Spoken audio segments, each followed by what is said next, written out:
If someone talked you into buying something really silly and you want to get out of that silly little thing, my advice, get the facts. Call me and I'll send you our timeshare exit kit absolutely free. Inside, you'll learn how timeshare works and all your options for cancellation. Call Wesley now for your free exit info kit. 800-762-6565. That's 800-762-6565. Hey, I'm Mike Slater. My dad passed away at the age of 63. It's out of nowhere. Had a stroke. Super hard, obviously, for the whole family, but my dad had life insurance. This is why I have life insurance for my family, for my wife and 4 kids. And the best place to get life insurance is ethos.com, because you can do it in 10 minutes. And there's no medical exam and no blood test, just a few health questions. Get life insurance in 10 minutes so your family is protected. Ethos, E-T-H-O-S, ethos.com/Mike. Concerned about a potential military showdown with Russia, the European Union has rolled out a new defense plan. The move comes amid rising tensions about Russia's activities.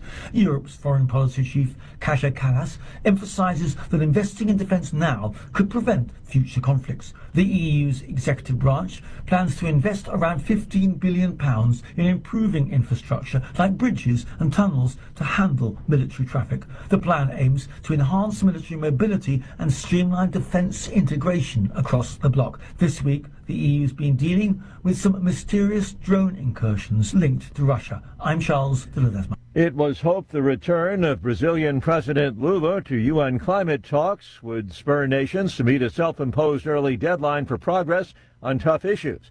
For now, though, it hasn't worked. In a news conference late yesterday, Lula skipped over any update on the status of the talks. News and analysis, townhall.com. The Texas Alcoholic Beverage Commission is advancing efforts to regulate the sale of consumable hemp products. But it's being done as questions abound over the future of the industry because of federal restrictions on products approved by Congress last week. The Texas Commission's permanent rules introduced and officials voted to begin a public input period that concludes January 4th. A vote on adoption of the regulations will follow. Proposed rules are largely aligned with those approved in September that barred the sale of THC products to anyone younger than 21. Jason Walker reporting. A majority of Federal Reserve policymakers expressed support late last month for further interest rate cuts, although not all committed to making the reduction at their next meeting next month, according to newly released minutes of their October deliberations. More on these stories, townhall.com. It's the Michael Patrick Leahy Show, broadcasting live from downtown Nashville. Now, here's Michael Patrick Leahy. Well, good morning. It's not Michael Patrick Leahy, at least not yet. No, I'm Tom Pappert, the lead reporter at the Tennessee Star. Here, I'll be guest hosting the Michael Patrick Leahy Show this morning, but Michael will be with us for the majority of this hour. We, of course, have some big news to talk about, and that brings us to, as it does every day at this time, the Morning Rundown. Michael Patrick Leahy, as I said, will be with me in our very next segment. He made the executive decision that we will spare our listeners with just 15 minutes of discussion about our recognition last night at the National Journalism Center Awards ceremony. So make sure you stay tuned for that. Then we'll talk about some Tennessee news that could change the dynamics of the ongoing special election in Tennessee's 7th Congressional District. A lot of Democrats have their eye on that race. After that, Michael will have an exclusive interview with Senator Marsha Blackburn. They're going to discuss this left-wing radical Tennessee judge out of Memphis, Shelby County, where, of course, she has ordered the National Guard to stand down from the Memphis Safe Task Force. We'll see what the U.S. Senator has to say about that. Of course, there's an ICE operation going on in Charlotte, North Carolina. The locals are losing their mind. There was something like 30,000 children missing from school, and apparently all the construction sites, no work is getting done. We'll talk about that. The Democrats, meanwhile, in Congress have called for what sounds a whole lot like an insurrection against our nation's military. We will have the White House response to that. And speaking of the White House, Caroline Leavitt did a major interview last night. She's the White House press secretary. She told the public exactly how crooked the media seems to be. Now, you know, they've been accusing President Trump of asking the troops to commit treason, to break the law. Well, we're going to hear from a Democrat, one of these crazies, Representative Jason Rowe, about exactly what law they claim the military is being asked to break when they blow up Venezuelan drug ships. And of course, Jeffrey Epstein is still in the news, but the Democrats sure seem to be a lot closer to them, to Jeffrey Epstein, than they were saying a week or so ago. We will see what Hakeem Jeffries and Representative Plaskett have to say about that. This is the Morning Rundown, of course, brought to you every day at this time by the Glock Store. This is the time of the morning when we like to talk about Leahy McGill and the one and only Glock Store. The Glock Store has been a sponsor of the Michael Patrick Leahy Show for years. In fact, even before it was the Michael Patrick Leahy Show, and Michael has actually been lucky enough to go to every single one of their incredible yearly Glock Store open houses. And this year, Glock Store has their sights set on Black Friday. It is an event you are going to want to try to attend from wherever you are. The details are still coming together, but if we had to hazard a guess, I'm thinking huge discounts on everything, including Glocks and the latest and greatest in performance parts. And yes, knowing the Glock Store, there will be more than a few great giveaways. And of course, all the Black Friday deals will be available online at glockstore.com, but the real party will be at the Glock Store in Tennessee, just near the airport. That's a Black Friday celebration from Leahy McGill and the one and only Glock Store, minutes from the Nashville airport, hint, hint, and worth the drive from anywhere, especially on Black Friday. Now, in a moment, we're going to discuss again what we were all at the Tennessee Star family, at least, glued to our screens looking at last night, and that was the National Journalism Center award ceremony. But before we get into that, I wanted to briefly talk about a story that has been going on here in the state of Tennessee, and that, of course, is this crazy cult story that's been ongoing for about a year now, maybe more. This is a guy by the name of Commander Butcher. He has an unpronounceable Eastern European last name, but he is a leader of the so-called maniac murder cult. And the reason why I bring this up is because this guy is a national of Georgia, the country, but he apparently, according to the U.S. Department of Justice, he inspired one of the horrifying attacks that's happened in Tennessee over the last couple of years, specifically the one in January at Antioch High School with Solomon Henderson, the 17-year-old who took a gun to the school, killed one student, injured one more, and then took his own life. Well, now this person, thanks to the work of Attorney General Pam Bondi and FBI Director Kash Patel, this person, so-called Commander Butcher, was extradited to the United States from Moldova, which is, I guess, where he was hiding, sort of near a war zone there if you pull out your map. He was extradited from Moldova in May. He's been held in U.S. federal custody ever since then. And last Monday, I believe, Kash Patel and Pam Bondi announced that we have a guilty verdict. I wanted to bring this up because this is one of these stories where two members of the administration who are the subject of a lot of criticism haven't really gotten their due. And I want to bring this up especially because if you read the FBI and DOJ press release, they knew about this guy during the Biden administration. In fact, as early as 2022, an FBI asset made contact with Commander Butcher. They began trading messages. Commander Butcher was trying to convince this FBI employee to take certain horrifying and egregious actions. In fact, one of these was a plot to dress up as Santa Claus and hand out poisoned candy at New Year's Eve in New York City.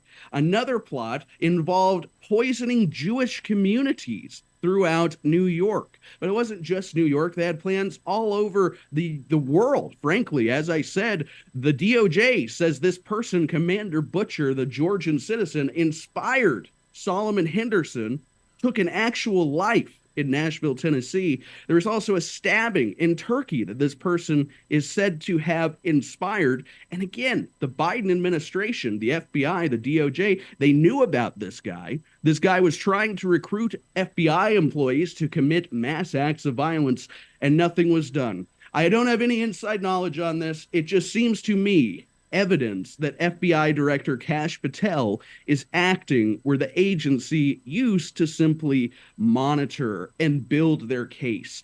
And it's something that we've seen so often. In fact, before recent years, I'm sure you can just think back to the FBI stories and think about how often we heard the words, well, this person was on our radar.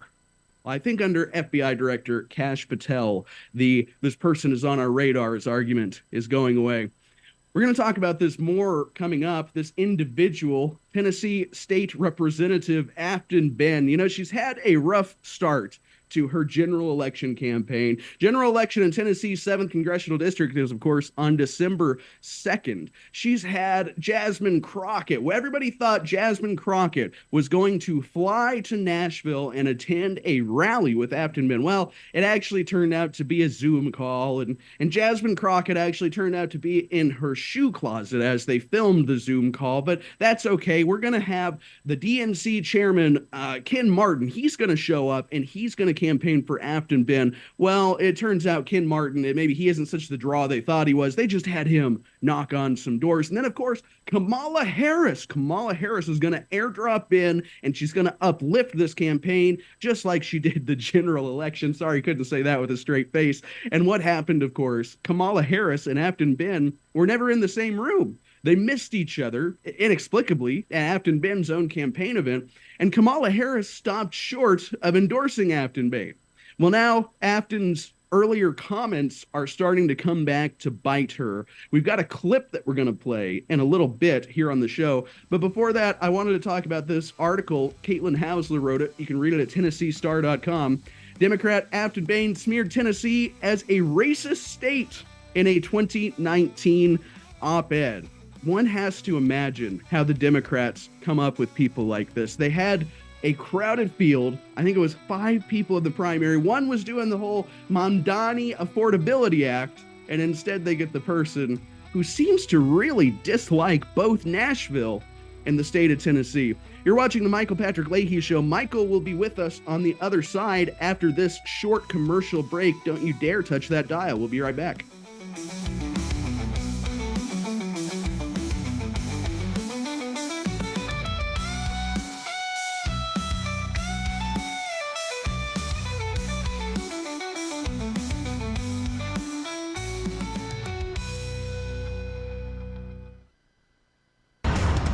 How much did you win at Rosie's Gaming Emporium? Hi, I'm Jerry from Richmond. I won a $23,000 jackpot at Rosie's. I'm Tammy. I'm from Newport News, and I just won a $5,400 jackpot from Rosie's. Hi, my name is Kim, and I'm from West Virginia, and I won $99,000 jackpot at Rosie's. Are you ready? Learn more about Rosie's rewards and jackpots at rosiesgaming.com. Must be 18 or older. Problem gambling? Call 1-888-532-3500. Now more than ever, it's imperative to support companies that share our conservative values. That's why I can't be more excited to tell you that I've switched my family to Patriot Mobile. Patriot Mobile is America's only Christian conservative wireless provider. When you switch to Patriot Mobile, you shift your support away from the leftist, woke, progressive agendas of Big Mobile. Patriot Mobile's wireless service works perfectly and seamlessly as you go about your lives with exceptional nationwide coverage that uses the same towers the main carriers use. Patriot Mobile donates a portion of every dollar earned to causes you care about, to organizations that fight for religious freedom, First and Second Amendments, sanctity of life, and the needs of veterans and first responders. Patriot Mobile has plans to fit any budget, along with great discounts for our veterans and first responder heroes, as well as multi-line users. Switching is easy. Just go to patriotmobile.com/Godzilla or call their U.S.-based customer service team, 972-PATRIOT. That's 972-728-7468. Use offer code Godzilla for free activation.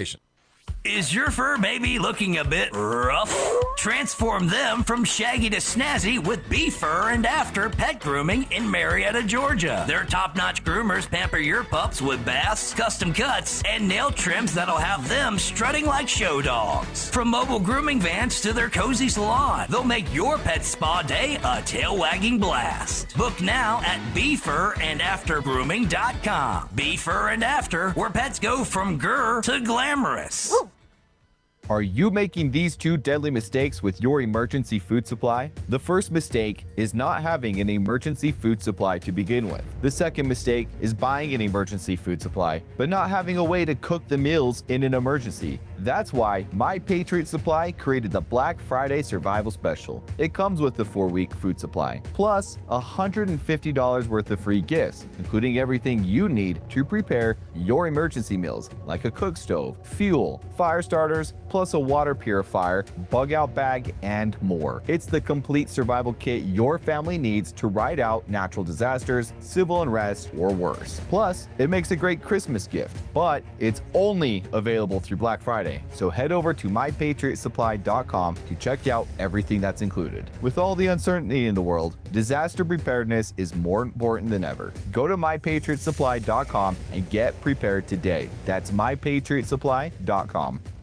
I'm Lenny McGill, founder and CEO of Glockstore.com. For over 30 years, I've supported the Second Amendment rights of free men and women to protect themselves and their families with firearms. We offer the very best in both selection and prices on Glock handguns, custom Glocks, Glock magazines, and high-performance shooting accessories at Glockstore.com. We also have the finest retail showroom and our Shoot 270 shoot rooms right here in Nashville, Tennessee. Come visit us at Glockstore.com, and you'll be glad you did. I didn't risk my life for this country just to watch career politicians wreck it. Matt Van Epps, 9 combat tours, true American hero. Now, I'm on a new mission to bring down prices, create good paying jobs, and lower healthcare costs for working families. I'm Matt Van Epps, and I approve this message to fight for America, because that's what I've done my whole life. Matt Van Epps for Congress. Paid for by Matt Van Epps for Congress. This is State Senator Mark Pouty. Government is limited to what it is supposed to do.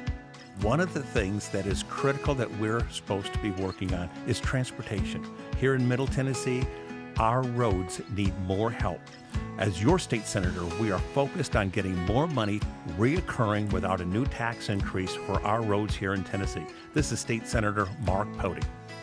Paid for by Campaign for Mark Pouty, Christina Hibden, Treasurer. Welcome back to the Michael Patrick Leahy Show. Now, here's Michael Patrick Leahy. Welcome back. I'm Tom Papper. We do have Michael Patrick Leahy, but before we bring him in, let's show him receive our Dow Prize. That's right, the Tennessee Star, 3 of us, Michael Patrick Leahy, me, Tom Pappert, and Christina Boteri, received a Dow Prize last night from the National Journalism Center. Let's show Michael receiving that award right now. Ladies and gentlemen, the winner of this year's Local Reporting Award and the Dow Prizes go to the team that broke the Kilmar Abrego Garcia traffic stop. Tom Pappert, Michael Patrick Leahy, Christina Boteri at the Tennessee Star. Please join us on stage. TV viewers, radio listeners, it is a packed house, let me tell you that.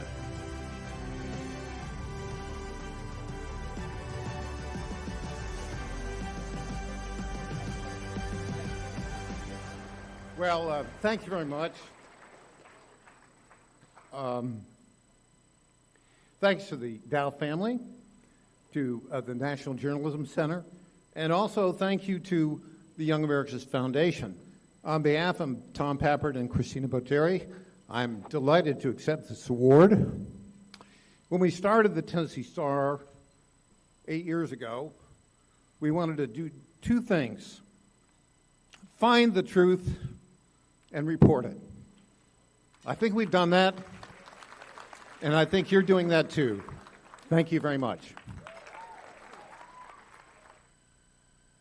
And if we had the time, there's a longer version of that clip where the actual presenter for the event last night kind of joked so much for the Maryland man. And I think that it is an immense honor to receive this recognition for such an important story that I have just been honored and thrilled to report for you, the listeners and the readers at the Tennessee Star. Michael, congratulations. I know we've been congratulating each other on the phone ever since this happened, but congratulations publicly this time.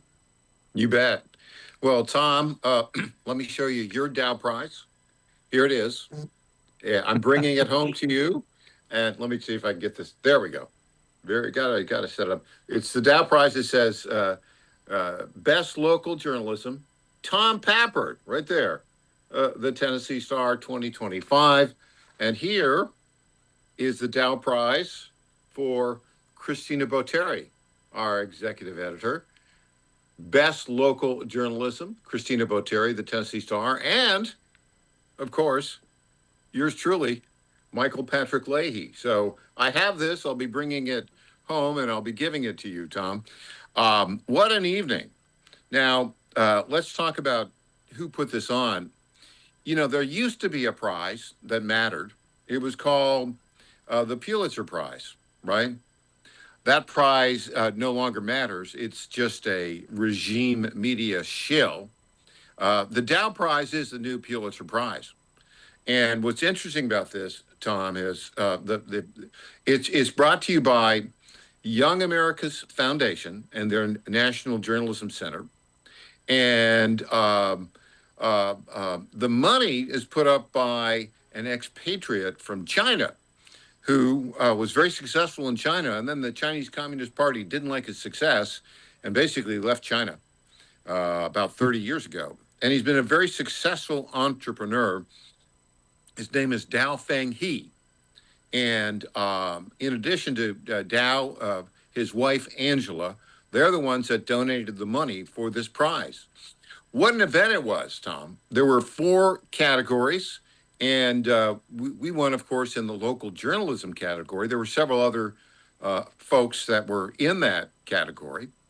But, Tom, it's interesting because the investigative journalism category was won by the Federalist and their staff. Interestingly enough, one of their staff members, Matt Kittle, as you know, is a former reporter for the Tennessee Star and the Star News Network. The Doge Prize went to the Daily Caller News Foundation, and the Multimedia Prize went to our very good friend at Maine, with the Maine Wire, Stephen Robinson. Tom, I wish you could have been there. It was just so much fun. It was a big production, as you know. I mean, you watched it on, they broadcast it live on YouTube. You couldn't get the scope of the thing by watching it there because there were 500 people there. 500 people. So it was quite an event. And Michael, maybe we should give our audience a little bit of some context because this is not some obscure award. This is like the award for journalists in 2025. Some of the folks that were just in that room were impressive. I could just see them, you know, when they'd go to the wide shot and I'd go, wait a minute. Now, isn't that, as an example, Jeffrey Ingersoll, for many years, the editor-in-chief of the Daily Caller. Now, wait a minute, isn't that? So who were some of the folks that you were able to, I guess, glad hand with last night? Well, Luke Rosiak won an award with the Daily Wire for his great reporting. Luke's a good friend, as you know. In the audience was Tom Bevan from Real Clear Politics. I spoke with Katie Pavlich. She congratulated us from the Fox News. And, of course, the Outstanding Investigative Journalism Award went to our friends at the Federalist. Sean Davis was there, who's been on our show, as you know. And in addition to Sean, they had the whole crew. They had like 10 staff members. Now, Matt Kittle was at his home in the Midwest, and it wasn't there, but it was a big crowd. Spoke with Molly Hemingway of the Federalist. She was very gracious, very nice. Our former reporter at the Tennessee Star, Neil McCabe, was there because he's sort of been the mentor to Steve Robinson of the Maine Wire. And so Steve was there.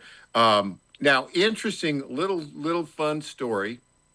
When they gave me the award, you saw the clip of Susan Crabtree, by the way, was a presenter who won the Dow Prize for investigative journalism last year for her series on the Secret Service.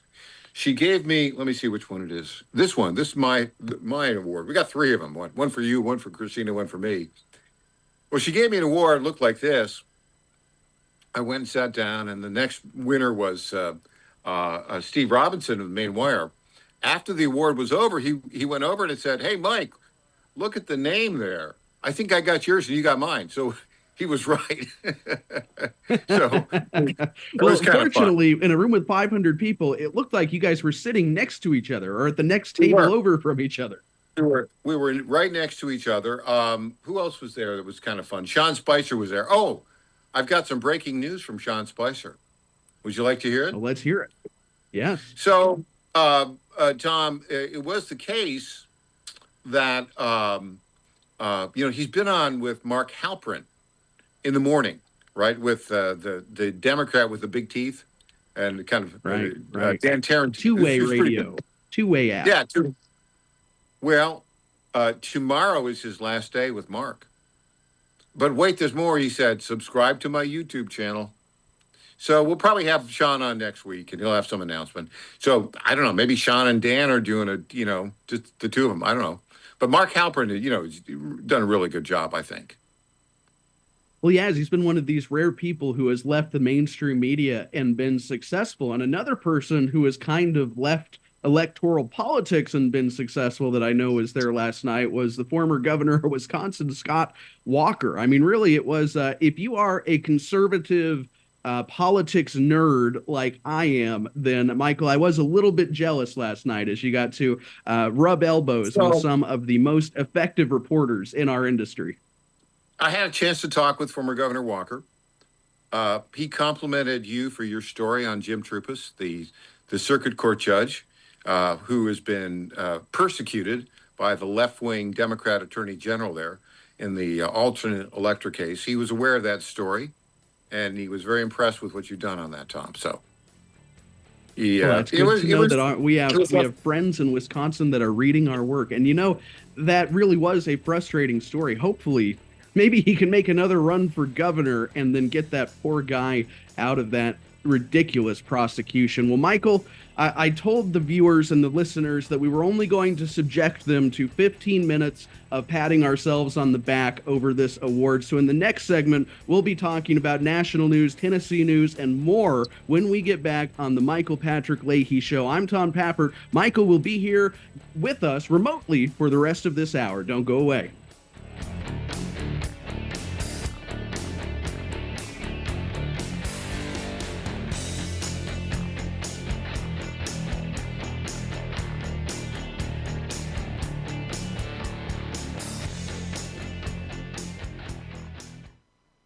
Now more than ever, it's imperative to support companies that share our conservative values. That's why I can't be more excited to tell you that I've switched my family to Patriot Mobile. Patriot Mobile is America's only Christian conservative wireless provider. When you switch to Patriot Mobile, you shift your support away from the leftist, woke, progressive agendas of Big Mobile. Patriot Mobile's wireless service works perfectly and seamlessly as you go about your lives with exceptional nationwide coverage that uses the same towers the main carriers use. Patriot Mobile donates a portion of every dollar earned to causes you care about, to organizations that fight for religious freedom, First and Second Amendment, sanctity of life, and the needs of veterans and first responders. Patriot Mobile has plans to fit any budget, along with great discounts for our veterans and first responder heroes, as well as multi-line users. Switching is easy. Just go to patriotmobile.com/Godzilla or call their U.S.-based customer service team, 972-PATRIOT. That's 972-728-7468. Use offer code Godzilla for free activation.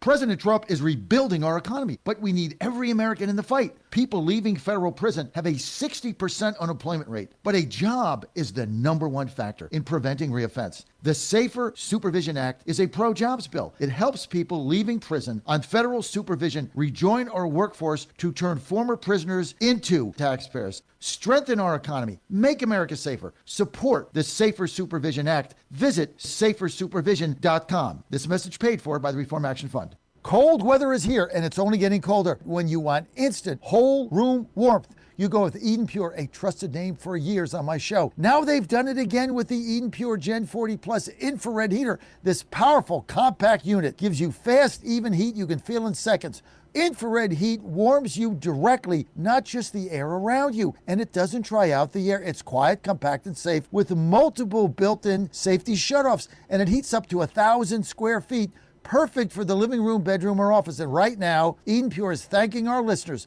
The Gen 40 Plus normally sells for $224, but Eden Pure is giving our VIP listeners an additional $50 off, bringing it to just $174. That's right, only $174 for state-of-the-art infrared heater. Now, this is a limited time offer with a strict limit of 3, and supplies are moving fast. So go to EdenPureDeals.com, use promo code Godzilla50. EdenPureDeals.com, promo code Godzilla50.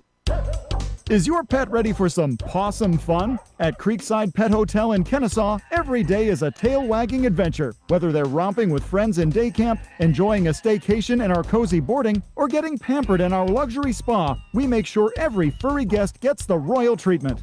Happy pets, wagging tails, and the best care. What more could they ask for? Book your pet's perfect getaway today at CreeksidePetHotel.com or give us a call at 770-422-4700. I'm Matt Van Epps, and I approve this message. Meet woke liberal Afton Bain. This is great. We've got our girl squad, and we're bullying the ICE vehicles and state troopers. So this is a win. Afton Bain, so woke she thinks it's a win to harass police. This is great. We've got our girl squad, and we're bullying the ICE vehicles and state troopers. So this is a win. Woke liberal Afton Bain. When she wins, we lose. Paid for by Matt Van Epps for Congress. My fellow Americans, I have to tell you about my good friends at D.T. McCall & Sons. They have furniture and appliances and a lot more. They've been family-owned in Middle Tennessee for over 100 years, and they're not going to rip you off. No hidden charges, no delivery charges. No charges for all of the crazy things. These are sick people at the lumber yards. These are very sick people. They charge you for cords and hoses and haul-off. They charge you for all of these things. They call them hidden charges. It's the type of surprise that you don't want to see. It's like an October surprise, but it's worse. D.T. McCall & Sons, they're not going to do that. They're great people. They're going to give you a great deal. With locations in Lebanon, Carthage, Lafayette, Cookeville, and Franklin, D.T. McCall & Sons will give you the deal of your life. Check them out today or go to dtmccalls.com. Impersonator not endorsed by Donald Trump. Welcome back to the Michael Patrick Leahy Show. Now, here's Michael Patrick Leahy. Welcome back. I'm Tom Pappert. We do have Michael Patrick Leahy, but we were talking about State Representative Afton Bain, the Democrat running for Tennessee's 7th U.S. Congressional District against Matt Van Epps, seeking to flip the district Democrat after it went to Mark Green last year in a 22-point landslide. Well, there's some audio from Afton Bain that emerged late last night. Let's play that audio now. I've been heavily involved with the Nashville mayoral race because I hate the city, I hate the bachelorettes, I hate the pedal taverns, I hate country music, I hate all of the things that make Nashville apparently an it city to the rest of the country, but I hate it. Yeah, I'm that girl at the airport that all these bachelorettes are giddy walking out in their two-toned colored Pantone pink shirts, and they walk out and they're like, oh my god, Nashville is so bad! They're so loud. She hates Nashville. She hates everything about the city. She hates country music. She hates the pubs. She hates Nashville. She wants to represent Nashville, by the way. The 7th Congressional District has a sliver of Nashville in it. She's on the Metro, or she goes to Nashville every day. She's in the General Assembly. This is insane. And I think, Michael, this is the definition of one being hoisted by their own petard. He also currently represents part of Nashville in the Tennessee General Assembly. Kind of weird, isn't it? It's odd because, Tom, we knew that a special election or Congress would gather national attention from the Democrats, and lots of money would come in from out of state. We knew that would be the case, right? And so they've been doing that. They've also been doing a lot of get out the vote, particularly in Nashville, Davidson County. As you mentioned, Nashville, Davidson County, it's about 25% of this district. And in the primary, the turnout from Democrats was 14,000 votes, and Republicans I'm talking about Davidson County, Nashville, only 3,000 Republicans. So they were successful in getting out the vote. Then, of course, we had the Mamdani victory, the Muslim Marxist from Manhattan, now the mayor-elect of New York City. And then in Virginia, the Democrats swept the table with some very suspect candidates in the statewide elections. And likewise in New Jersey, a pretty resounding victory for the Democrats. So nationally, the Democrats said, okay, we've got a shot here. And they put in a huge amount of money. It's not been a good past week, though, for Afton Bain, because in the weirdness, you've got that clip, which is, I think, the true Afton Bain. She hates Nashville. But the other aspect of this, so Kamala Harris came into town. You saw this, right? And right. Afton Bain was there.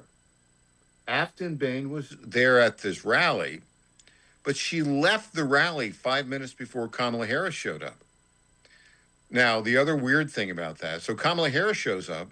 She talks about getting out the vote. She doesn't endorse at all Afton Bain. And then somebody I didn't exactly recognize was standing right next to Kamala Harris, was in a bunch of videos with her.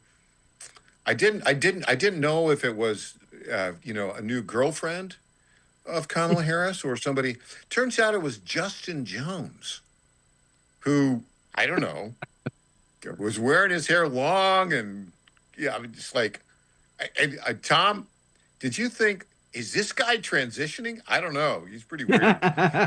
Well, Michael, Right. I'll be honest. I had the same thought you did. We heard she was coming to town. We knew she was coming to town for the book tour. We start seeing the clips from the video, and I thought, well, that's interesting. That must be her chief of staff or something like that. She must have a new young lady working as her chief of staff. And no, that was Justin Jones. That was one of the Tennessee Three, one of the top left-wing Democrats in the entire state.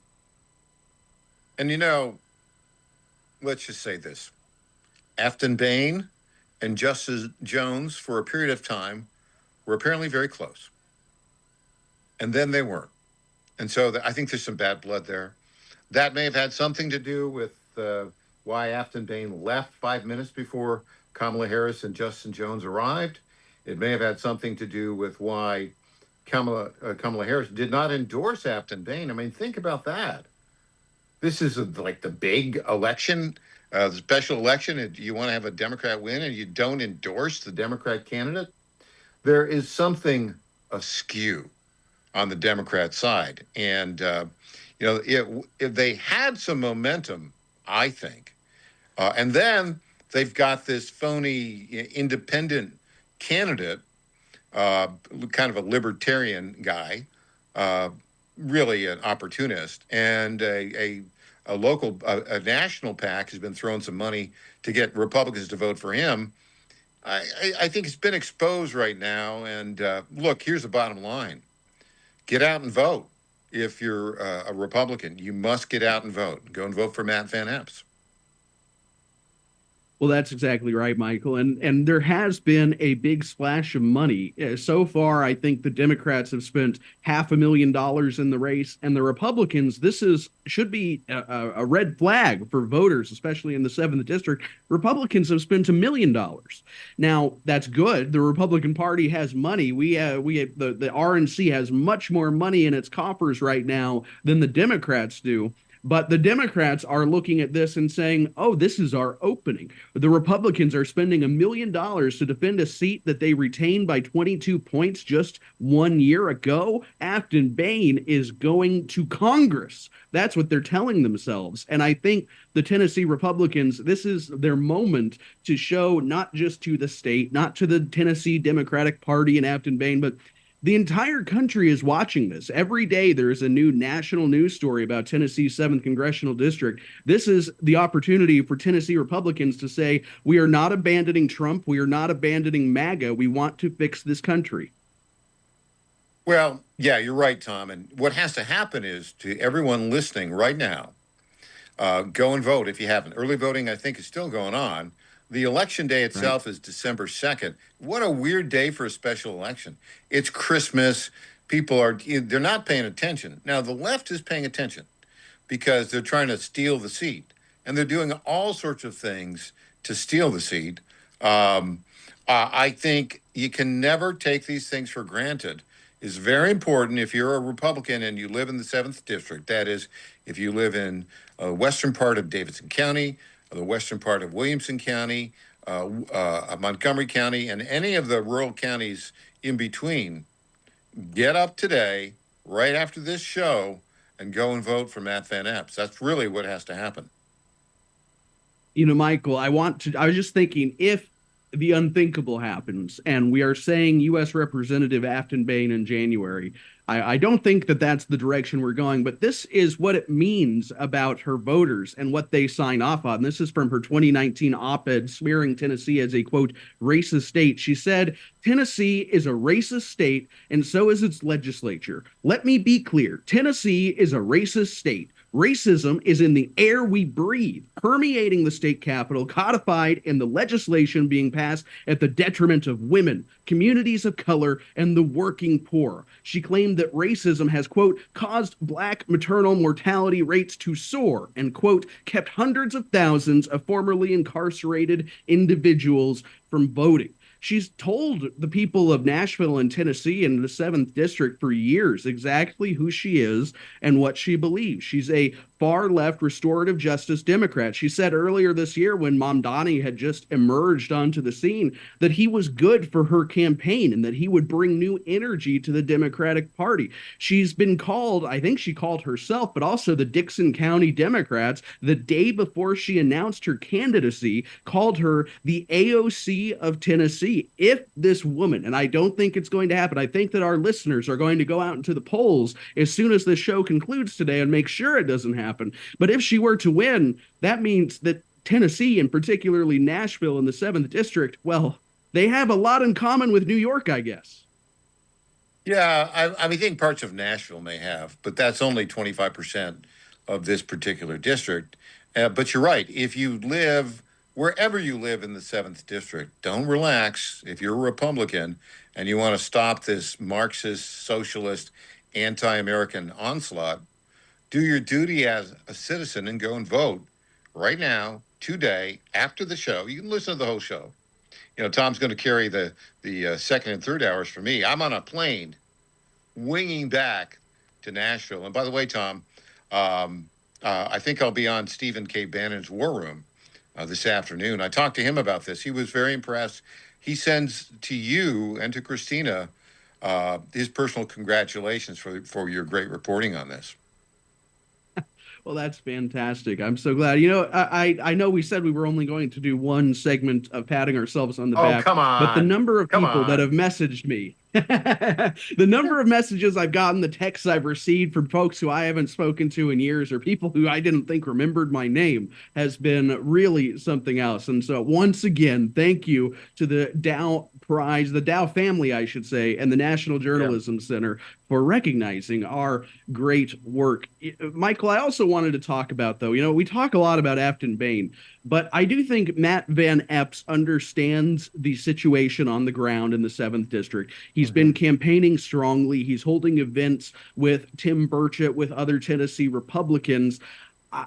What, as a longtime Tennessee analyst in our last minute or so before the break, if you had to give him one piece of advice to take his campaign to the next level, what would it be?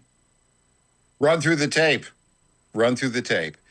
Look, his message is good. He's been focusing on affordability.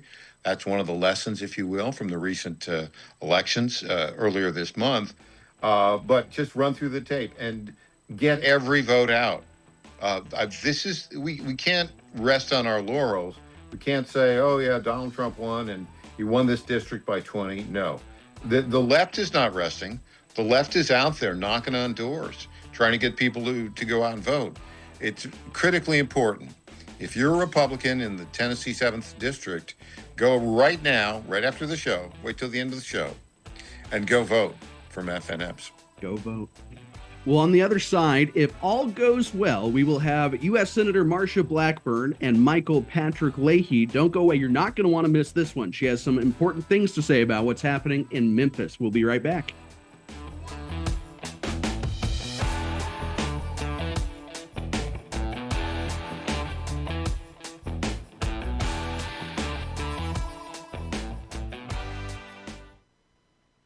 Each of us is born with 30 trillion cells that make us. These cells determine how we feel, perform, sleep, focus, and how long we live. And to live our best life, all we have to do is feed our cells properly. But most supplements don't reach our cells, keeping us from reaching our full potential. Make every cell count with Healthy Cell. Founded with a mission to empower people to take control of their own health at the most fundamental level, the cell. Dr. Vincent Gempapa, world-renowned cell researcher and medical doctor, created supplements that work at the cellular level to support immune health, better sleep, sharper focus, and healthy aging. Go to healthycell.com and use code GODZILLA for 20% off your first order of any product. That's healthycell.com, HEALTHYCELL, and use code GODZILLA for 20% off.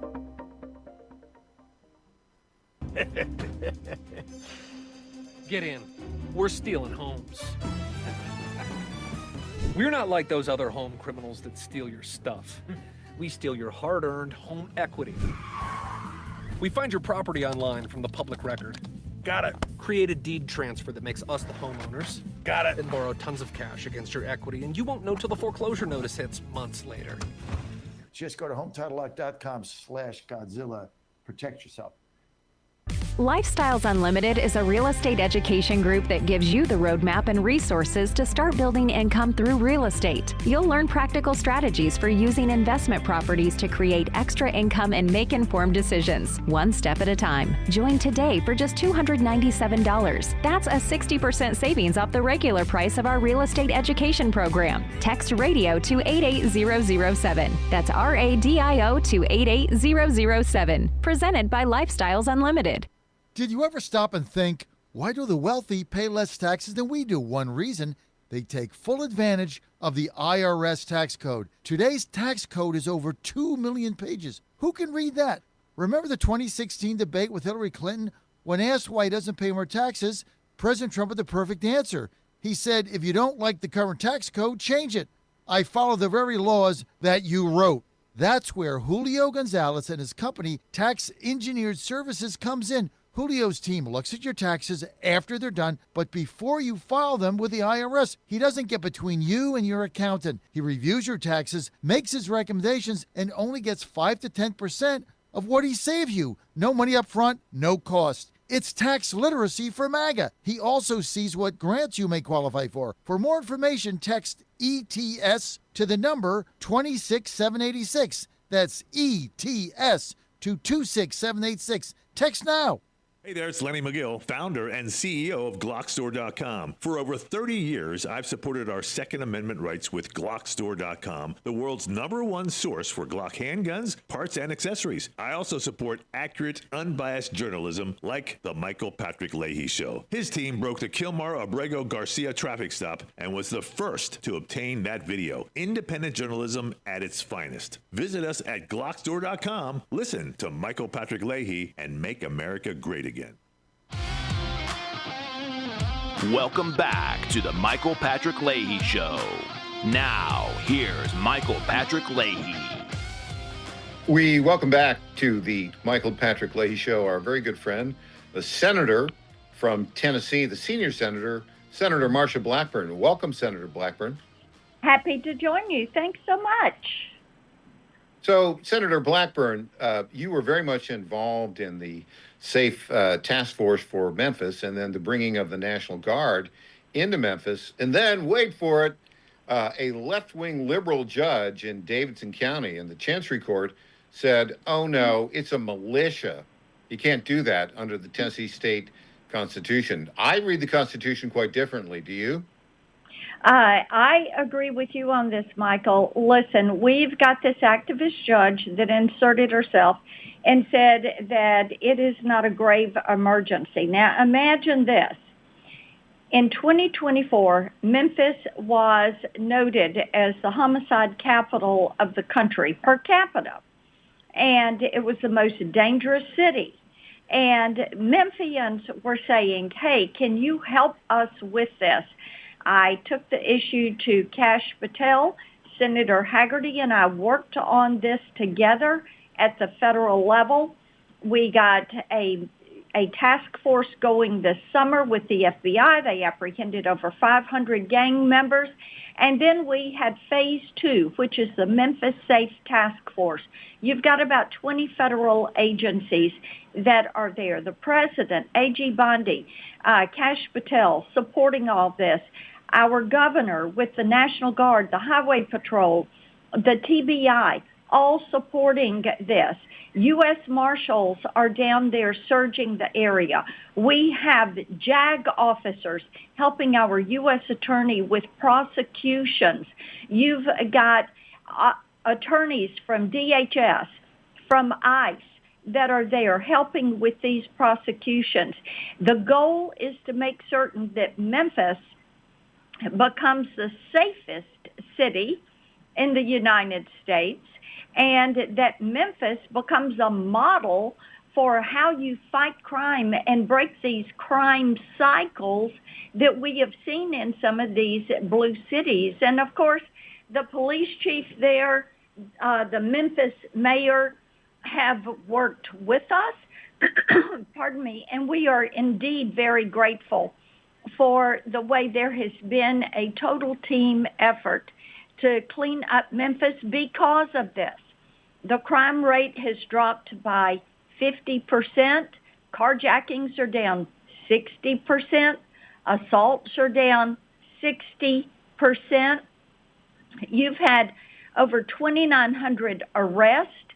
You've had about 500 weapons that have been seized, illegal weapons that were on the streets.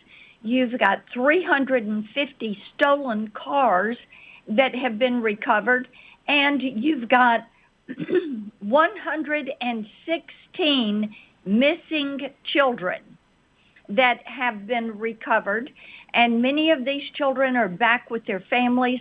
Some of them are now in state custody, but the thing is they are away from these gangs. These children are now being cared for, and how wonderful it is that so many have been reunited. Now, because of all this, then you have this judge that comes in and says, I'm going to challenge this. So I'm pleased that the governor and Attorney General Skermetti are appealing this ruling.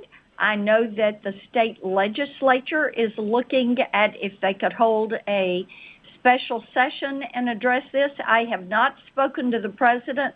I don't know if there's anything that he could do on the National Guard. But what I do know is this. 63% of Memphians support having the Memphis Safe Task Force and the work that they are doing. Yeah, the judge here in this case ignored federal law. National Guard's not militia. They're governed by the federal law, and the governor can call them out for natural disasters and civil disturbances. If this left-wing liberal Chancery Court judge got their way, couldn't bring out the National Guard for natural disasters. That is beyond crazy. Wouldn't you agree with that, Senator? Yeah, and see, the thing is, when you have these activist judges that step in and they don't want to exercise the rule of law, they want to exercise and inflict their opinion, their personal opinion. And Michael, that's where a lot of these things absolutely run off the rails, because you do get these activist judges. And working with Memphis, with people that are in Memphis, Senator Brent Taylor, who has done an amazing job with Make Memphis Matter, and you've got other elected officials there. I'm telling you, this has been an all-hands-on-deck sort of issue, and the results have been phenomenal. When I was in Memphis on Friday working, and all throughout West Tennessee, what you will hear from mayors, from sheriffs, from DAs is thank you for this, because the crime rate is lowering through that entire area, because the message is getting out. If you are in Tennessee and we catch you, you are going to be locked up. And the U.S. attorney, as I said, is taking about 98% of these cases, and then they are moving forward with all these additional JAG officers and ICE and DHS attorneys. They're moving forward with these prosecutions. We need these people locked up, these drug dealers, these sex traffickers. Exactly. And Senator Blackburn, let me thank you for your great leadership in this. It's you, it's Governor Leahy, it's Senator Hagerty, and State Senator Brent Taylor, and all the Tennessee General Assembly that are making this happen. I think we'll end up winning in court. Thank you so much, Senator Blackburn, for your time today. You got it. Bye-bye. All right. Up next, in hours 2 and 3, Tom Pappert. I'm winging my way back to Nashville as we speak. I'll be on tomorrow morning.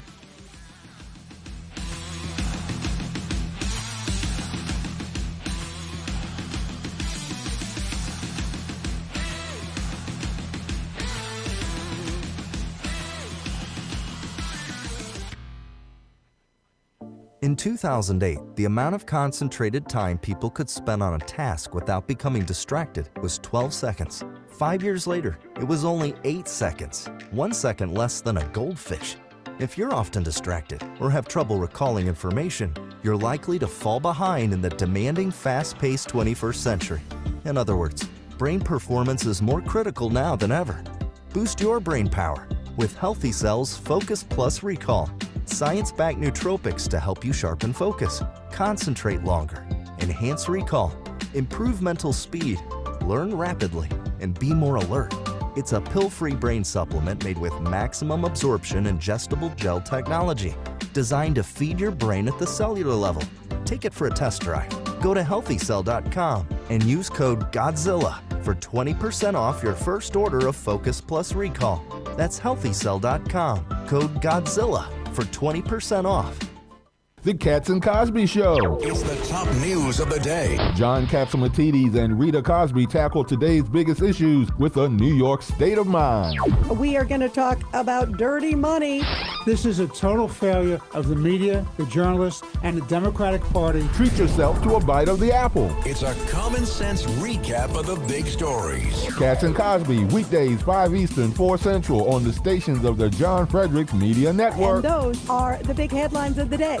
John Fredericks loves his radio and TV audience, but did you know how to follow the Godzilla of Truth wherever you go? Download the John Fredericks Radio Show app to listen live nationwide. For the daily chit-chat, Trucking the Truth, download the Getter app and join the morning fun on Getter Live from 6 to 10 a.m. Follow John Fredericks on Getter, Truth Social, or Twitter at JF Radio.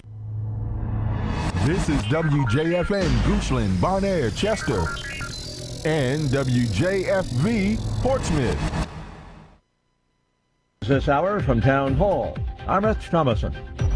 The September jobs report, its release delayed by the government shutdown, was worth the wait.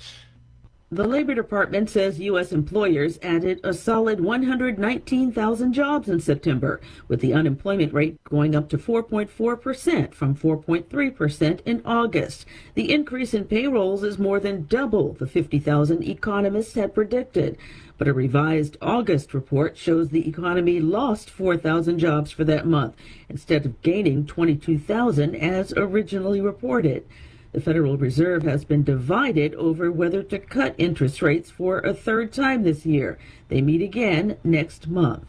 Donna Warder, Washington. After sailing through Congress at lightning speed, the Jeffrey Epstein transparency bill has been signed by President Trump.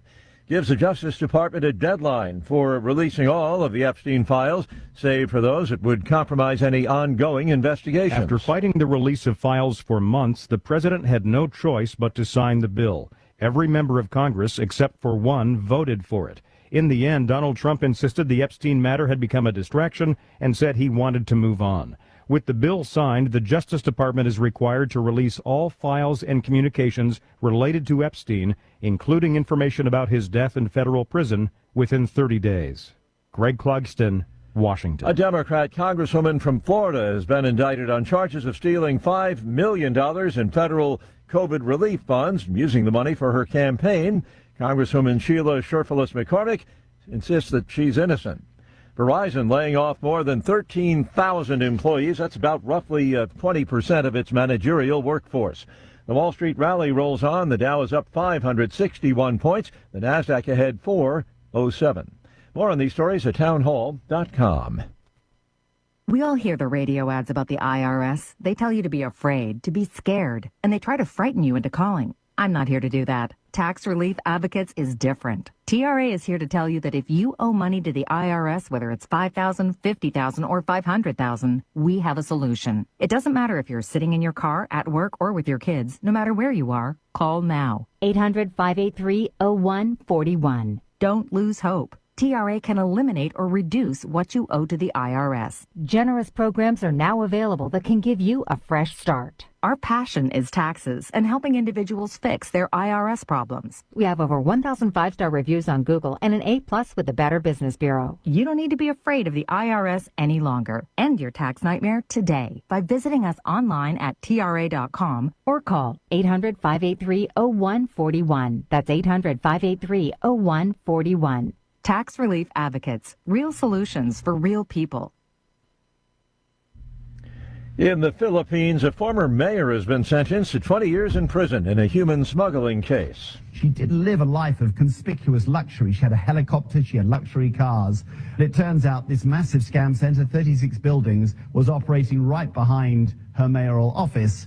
And once it was raided and the police exposed it, there were hundreds of foreign workers being held there. She was then charged. It's been a long investigation. In that time, she fled to Indonesia at one point. Then she was extradited back. But they have now pushed the charges against her, and she has gone to jail. The BBC's Jonathan Head. Pressure mounting on Ukrainian President Zelensky to take stronger action to show accountability in the face of a corruption scandal presenting the greatest threat to his government since Russia's invasion.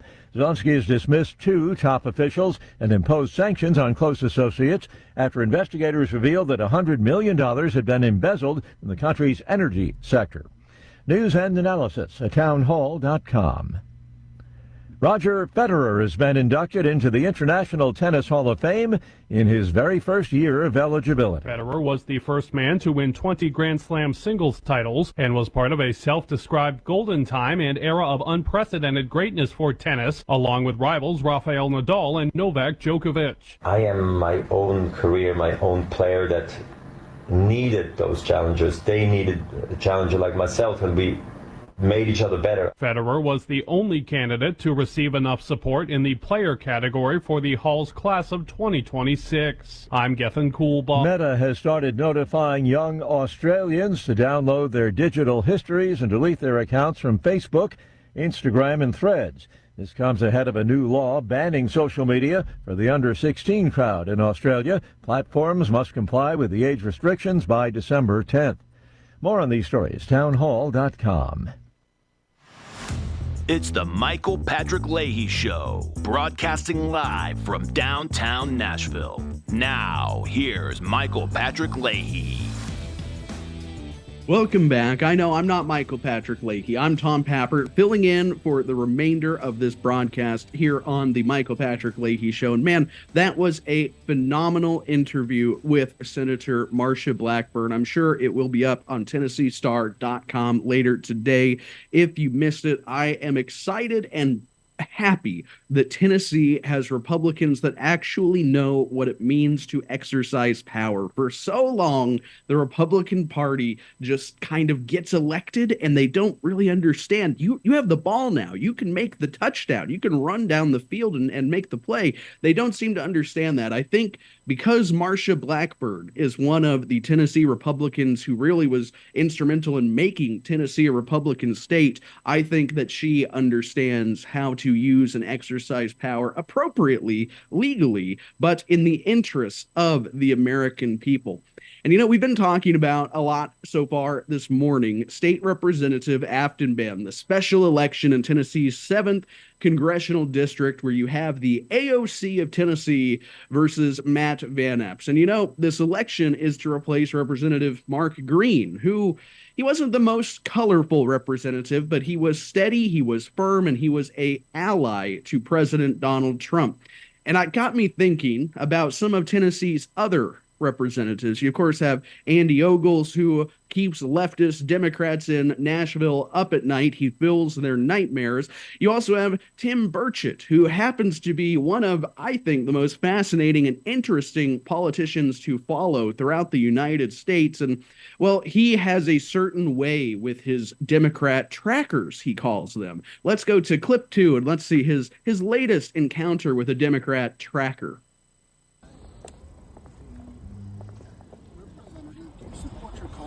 Efforts to repeal the Affordable Care Act? You support your mother every morning when she puts your clothes out?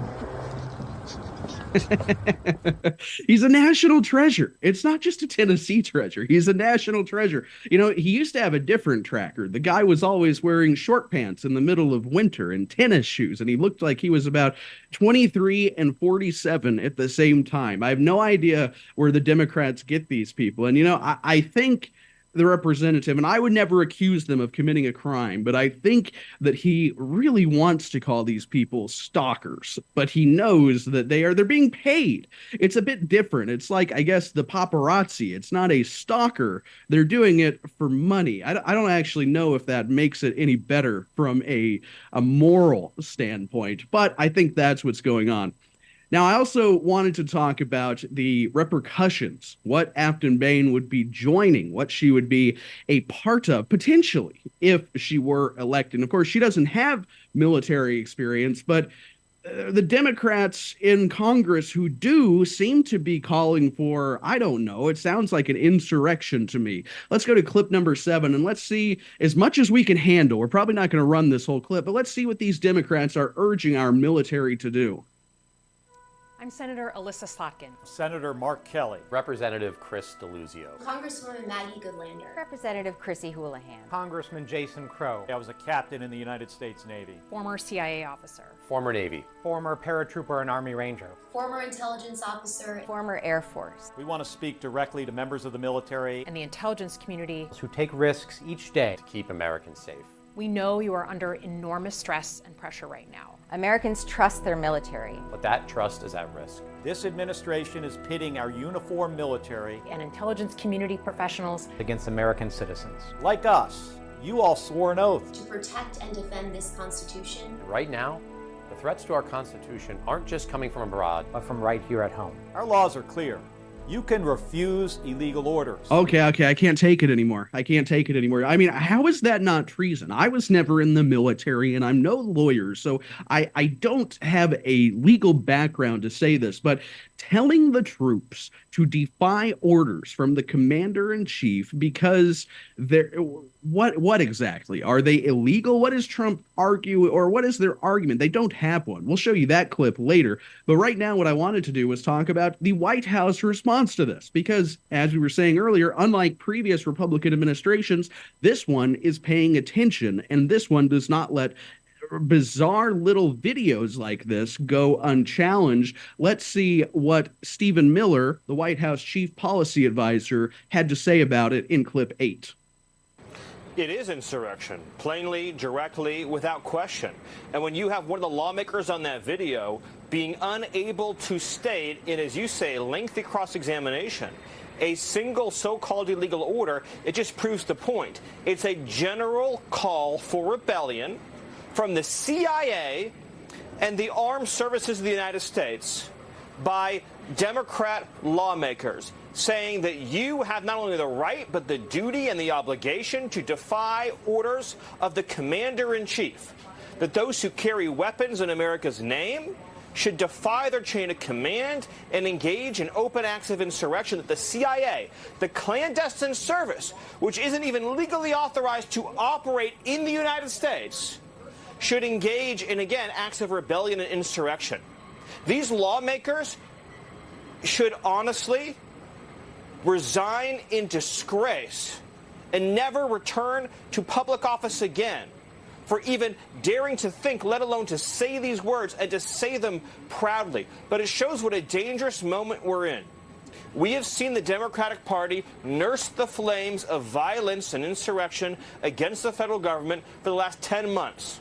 When you see this continuous campaign of violence against ICE officers and Border Patrol agents, when you see Democrat sanctuary politicians and Democrat sanctuary governors side with the rioters, side with the assaulters over federal law enforcement, and that spills even into juries and grand juries, when you see Democrat jurors engage in nullification to let off violent attackers who are engaging in physical violence, physical assault against federal officers. This is a dangerous moment. You have a political party, an organization, the Democrat Party, and their message is that any action, no matter how unlawful, no matter how dangerous, no matter how much it threatens constitutional order, is justified if it keeps Democrat policies in effect at any cost. God bless Stephen Miller. You know, he and his family are currently living on a military base. And why are they doing this? Well, because like a week after Charlie Kirk was assassinated, maybe even 2 days now that I try to put it together in my mind, a group of far left-wing protesters thought it would be cute to go outside their Washington, D.C. home and write using sidewalk chalk on the sidewalk horrible slogans about the family. Meanwhile, there's little children inside. They don't know who these people are. The media portrays this as, oh, it's sidewalk chalk. Isn't that sweet and cute? It's a nice little protest. No, you don't know who these people are. You don't know what their intentions are. And by the way, it's an intimidation tactic. And I guess it worked because Stephen Miller cares about his family and now they're living on a military base. And you know, that video, we showed it a minute ago. I was just thinking those aren't irrelevant nobodies either. One of those people was U.S. Senator Mark Kelly, I believe, junior senator from Arizona. And Mark Kelly last year, I guess 14 months ago, he was being discussed as the presidential vice president candidate for Kamala Harris. He was in the final elimination round when Kamala Harris eventually decided between Mark Kelly, Tim Walz, and of course, Shapiro in Pennsylvania. She made probably the worst decision she could have, by the way, because Mark Kelly, the spaceman, probably would have done a little bit better for her campaign than did the governor from, of course, Minnesota Stan, as our guest host EJ Haas likes to say. But this also reminded me of, I think it was 2017, where you had a member of the intelligence community go on one of the major left-wing networks and say the intelligence community has 6 ways from Sunday to get back at you, Mr. President. You'd better be careful. And I think that's what happened during the first administration. Well, this time, as I said, the president is aware of what's happening. He wrote in a post to Truth Social this morning that the Democrats were traitors in that video who said what they said and that they should be arrested. He wrote, quote, "It's called seditious behavior at the highest level. Each one of these traitors to our country should be arrested and put on trial. Their words cannot be allowed to stand. We won't have a country anymore. An example must be set." Now, I don't know if you're actually going to see these high-profile arrests. There have been some high-profile arrests. In fact, I think we've got time, or at least some high-profile charges, let's be say. real. Losing weight about looking good. It's about taking back control of your overall health. 42% of adults in America are classified as obese, and obesity is directly linked to severe health issues. If you've tried diets and different workouts with no success, it's not your fault. Big Food and Big Pharma have rigged the system against you with contradicting information, leaving you confused. But there's good news. The Wellness Company just launched Drop, a GLP-1 peptide oral drop formula developed by their chief medical board, specifically designed to support your metabolism, curb cravings, and help you shed weight. That's right. No injections, no risk of the severe side effects we're seeing with the Ozempic. Start your weight loss journey today and get $100 off, plus free shipping. Go to twc.health/Godzilla and use promo code Godzilla100. That's twc.health/Godzilla. Promo code Godzilla100. Take action today for a healthier tomorrow. Hey folks, Al Green here for SatPhone. When you're on the go, you want to know you're connected. If it's a family vacation or an off-the-grid escape to a remote destination, having reliable communication helps you feel safe and secure. You can't afford to find yourself in a dead zone. That's why you need SatPhone. SatPhones are reliable, durable, and give you global coverage. If you can get outside, you can get in touch. It's that simple. Make calls from your SatPhone to any regular cell phone in the United States. The phones are a $1,500 value, but you can get yours free. Just sign up for a 15-month plan, $94.95 a month. Get 150 minutes monthly that roll to the next month. Go 3 months without using them, that's fine. Yes, 3 months, 450 minutes, all yours. Visit SAT123.com or call 855-980-5830. SAT123.com, 855-980-5830. Get surety and security with your SatPhone. Call now. President Trump is rebuilding our economy, but we need every American in the fight. People leaving federal prison have a 60% unemployment rate, but a job is the number one factor in preventing reoffense. The Safer Supervision Act is a pro-jobs bill. It helps people leaving prison on federal supervision rejoin our workforce to turn former prisoners into taxpayers. Strengthen our economy. Make America safer. Support the Safer Supervision Act. Visit safersupervision.com. This message paid for by the Reform Action Fund. Is your pet ready for some pawsome fun? At Creekside Pet Hotel in Kennesaw, every day is a tail-wagging adventure. Whether they're romping with friends in day camp, enjoying a staycation in our cozy boarding, or getting pampered in our luxury spa, we make sure every furry guest gets the royal treatment. Happy pets, wagging tails, and the best care. What more could they ask for? Book your pet's perfect getaway today at creeksidepethotel.com or give us a call at 770-422-4700. I'm Lenny McGill, founder and CEO of Glockstore.com. For over 30 years, I've supported the Second Amendment rights of free men and women to protect themselves and their families with firearms. We offer the very best in both selection and prices on Glock handguns, custom Glocks, Glock magazines, and high-performance shooting accessories at Glockstore.com. We also have the finest retail showroom and our Shoot 270 shoot rooms right here in Nashville, Tennessee. Come visit us at Glockstore.com, and you'll be glad you did. I didn't risk my life for this country just to watch career politicians wreck it. Matt Van Epps, 9 combat tours, true American hero. Now, I'm on a new mission to bring down prices, create good-paying jobs, and lower healthcare costs for working families. I'm Matt Van Epps, and I approve this message to fight for America, because that's what I've done my whole life. Matt Van Epps for Congress. Paid for by Matt Van Epps for Congress. This is State Senator Mark Pody. Government is limited to what it is supposed to do.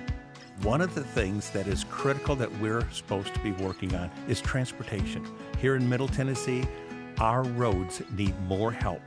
As your state senator, we are focused on getting more money reoccurring without a new tax increase for our roads here in Tennessee. This is State Senator Mark Pody. Paid for by Campaign for Mark Pody, Christina Hibden, Treasurer. Welcome back to the Michael Patrick Leahy Show. Now, here's Michael Patrick Leahy. Welcome back. We're talking about these kind of insane Democrats. I'm Tom Pappert, lead reporter at the Tennessee Star. These Democrats creating highlight reels for treason. I don't know what else you call it. Again, I'm no lawyer. I'm not accusing them of committing a grave offense like this, but the White House seems to be. They called it insurrection, both Stephen Miller and President Trump. Now, Stephen Miller was referring to a Democrat. I believe it's one of the Democrats from that little highlight reel that we showed in the last segment. His name is Representative Jason Crow. He's a Democrat in Colorado. He's actually a veteran. I mean, I respect the service. You have to. He's a Iraq and Afghanistan veteran. He served as an Army Ranger. He's now on the House Armed Services Committee. And, well, he was asked exactly what are these horrible, treasonous, evil orders that Trump is ordering the military to enact, to complete. And, well, let's see what he had to say. Let's go to clip number 10. What law are you talking about that's being broken? And then you said that he's implying that he might do something that they wouldn't want to uphold or follow through with in the future. What are you talking about specifically? Yeah, I appreciate you asking. Well, number one, the protests at Lafayette Square in the first Trump administration where he said, can't you just shoot them? Can't you just shoot them in the legs or something? That's his direct quote. And of course, the then chairman of the Joint Chiefs of Staff. That was not a military order. That was a comment. That's not a military order. When that's coming from the President of the United States to your generals, don't you think that's a request? That's I'm a question? asking specifically number two, what you're talking about. Yeah, number two, he's also threatened to send the military into Chicago and other cities to, quote, go to war with those cities. Right? That is a very, very disturbing thing. Number three, he's also alluded to sending troops to polling stations, which is actually a violation of U.S. law. U.S. criminal law prohibits troops from going to polling stations. And he's alluded to that. So those are just one of many examples. You're talking about... All right, let's just stop this guy for just a second, and then we'll go back to it, because I want to quickly point out that the National Guard being deployed to a city is absolutely within the president's power. Only in Memphis, Tennessee, will you find a judge that does not acknowledge this. It's been done repeatedly throughout American history. I mean, if not for the ability for the president to send the National Guard into a city, we would still have segregated schools today. Let's be honest. This is something that has happened since the beginning of time. And then as far as the Army doing poll observing, you have to have a Rolodex of every single remark Trump has said over the past 30 years to have any idea what these people are saying sometimes. I'm a Trump fanatic. I do nothing but follow the guy. I didn't catch that reference. I have no idea what he's talking to, but it is absolutely within the purview of the federal government to send poll observers to states that need the observing. The Democrats do it to Republicans all the time. Now they're getting up in arms because Trump wants to do it in Democrat states where they let illegal immigrants vote without an ID. Just my opinion. Let's go back to that clip. Let's see him get slaughtered on Fox News. Proverbially. Actual policy.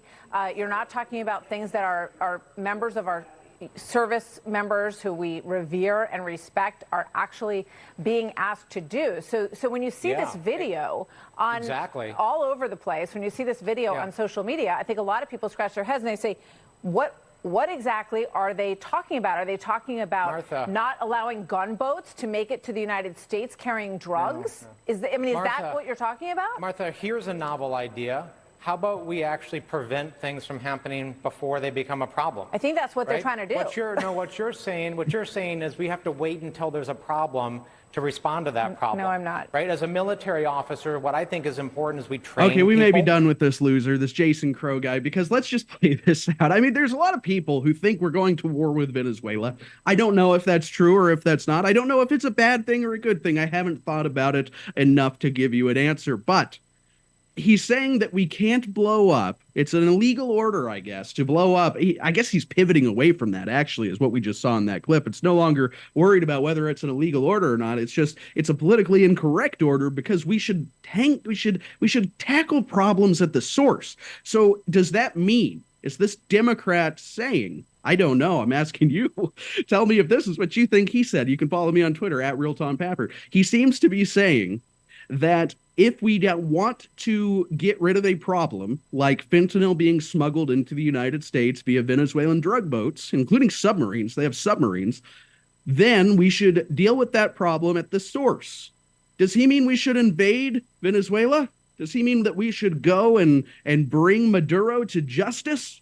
Somehow I don't think that's what that Democrat meant. Somehow this is just a guess. I'm guessing he wanted to do the Kamala Harris, Joe Biden, Barack Obama routine, where in order to stop the flow of illegal drugs and immigrants and gangs, Trin de Aragua, the prison gang, in order to stop the flow of these things into the United States, the Democrat answer, of course, is always, well, we just have to make Venezuela great again.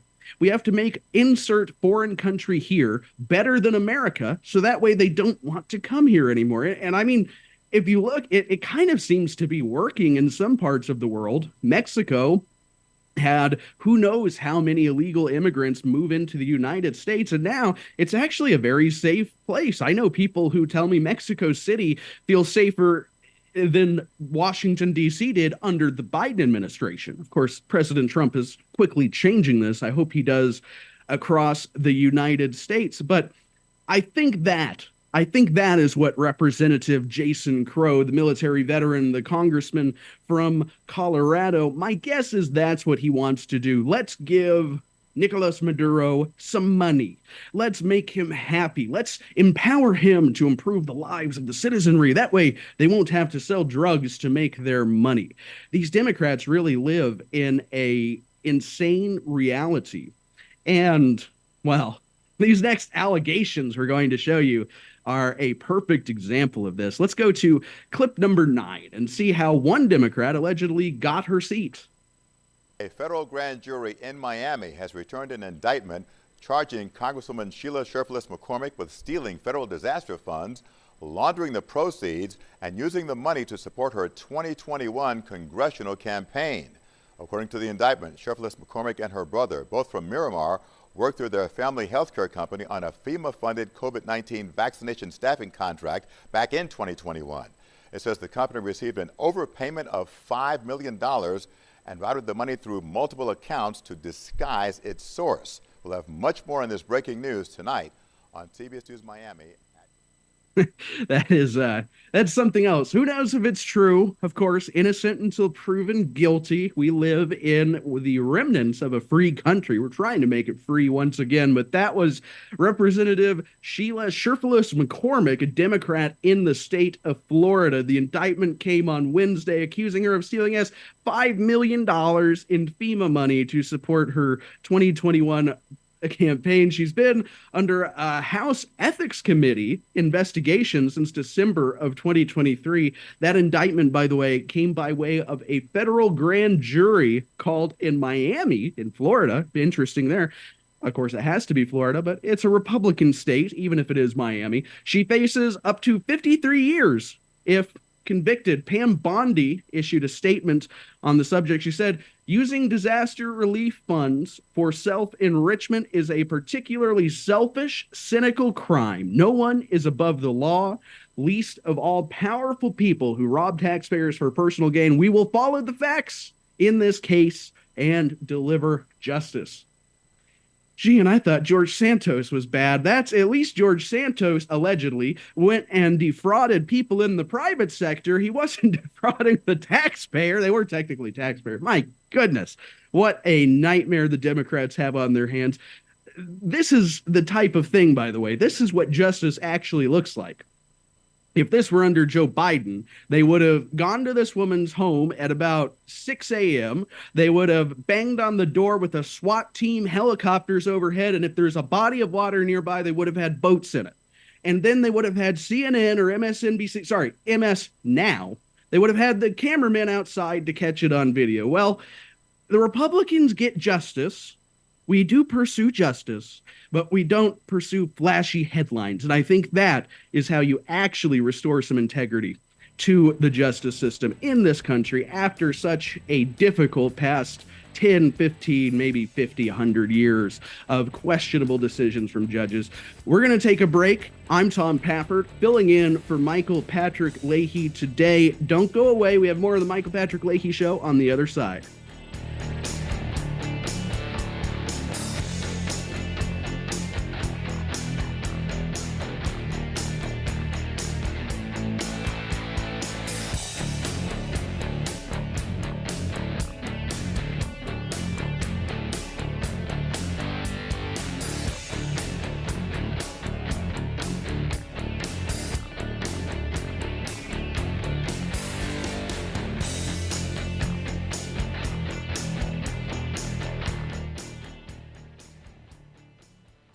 This is Crom Carmichael, CEO of Soul Tea. We got a wonderful email from one of our customers up east named Joe, and here's what he had to say. I started taking Soul Tea almost out of desperation with little hope because I was resigned to the futility that although I was up to taking 2 statins a day, high cholesterol was something I just had to learn to live with. In fact, when I turned 60, after taking a stress cardio test, my doctor called me on a Saturday, which of course is never a good sign, and told me that I was clogged more than 95% of the people my age. I had an angioplasty and a stent procedure done at that time. Today, my stubborn triglycerides are only 1/3 of what they had been before starting taking Soul Tea. My prescription statin dosage has shrunk from 60 milligrams to only 10 milligrams a day. My primary care doctor that I have had for many years still can't believe the results, and neither can I. Thank you, Soul Tea, for providing such a wonderful product. And folks, I want to invite you to take care of your heart also by going to GodzillaHeart.com. That's GodzillaHeart.com. Use the code Godzilla at checkout, and you'll get a 50% discount on your initial shipment. Thanks so much. Is your fur maybe looking a bit rough? Transform them from shaggy to snazzy with Befur and After Pet Grooming in Marietta, Georgia. Their top-notch groomers pamper your pups with baths, custom cuts, and nail trims that'll have them strutting like show dogs. From mobile grooming vans to their cozy salon, they'll make your pet spa day a tail-wagging blast. Book now at BefurandAfterGrooming.com. Befur and After, where pets go from grr to glamorous. Ready to turn your idle equipment into cash? Purple Wave Auction is your solution. We specialize in no-reserve online auctions, bringing nationwide buyers to your doorstep. From excavators to dozers, we'll market your assets to a vast audience of eager buyers. No hauling required. We photograph and list your equipment where it sits. Experience our transparent and simple process with expert support. Join successful sellers who trust Purple Wave. Visit purplewave.com today to learn how easy selling can be. How much did you win at Rosie's Gaming Emporium? Hi, I'm Jerry from Richmond. I won a $23,000 jackpot at Rosie's. I'm Tammy. I'm from Newport News, and I just won a $5,400 jackpot from Rosie's.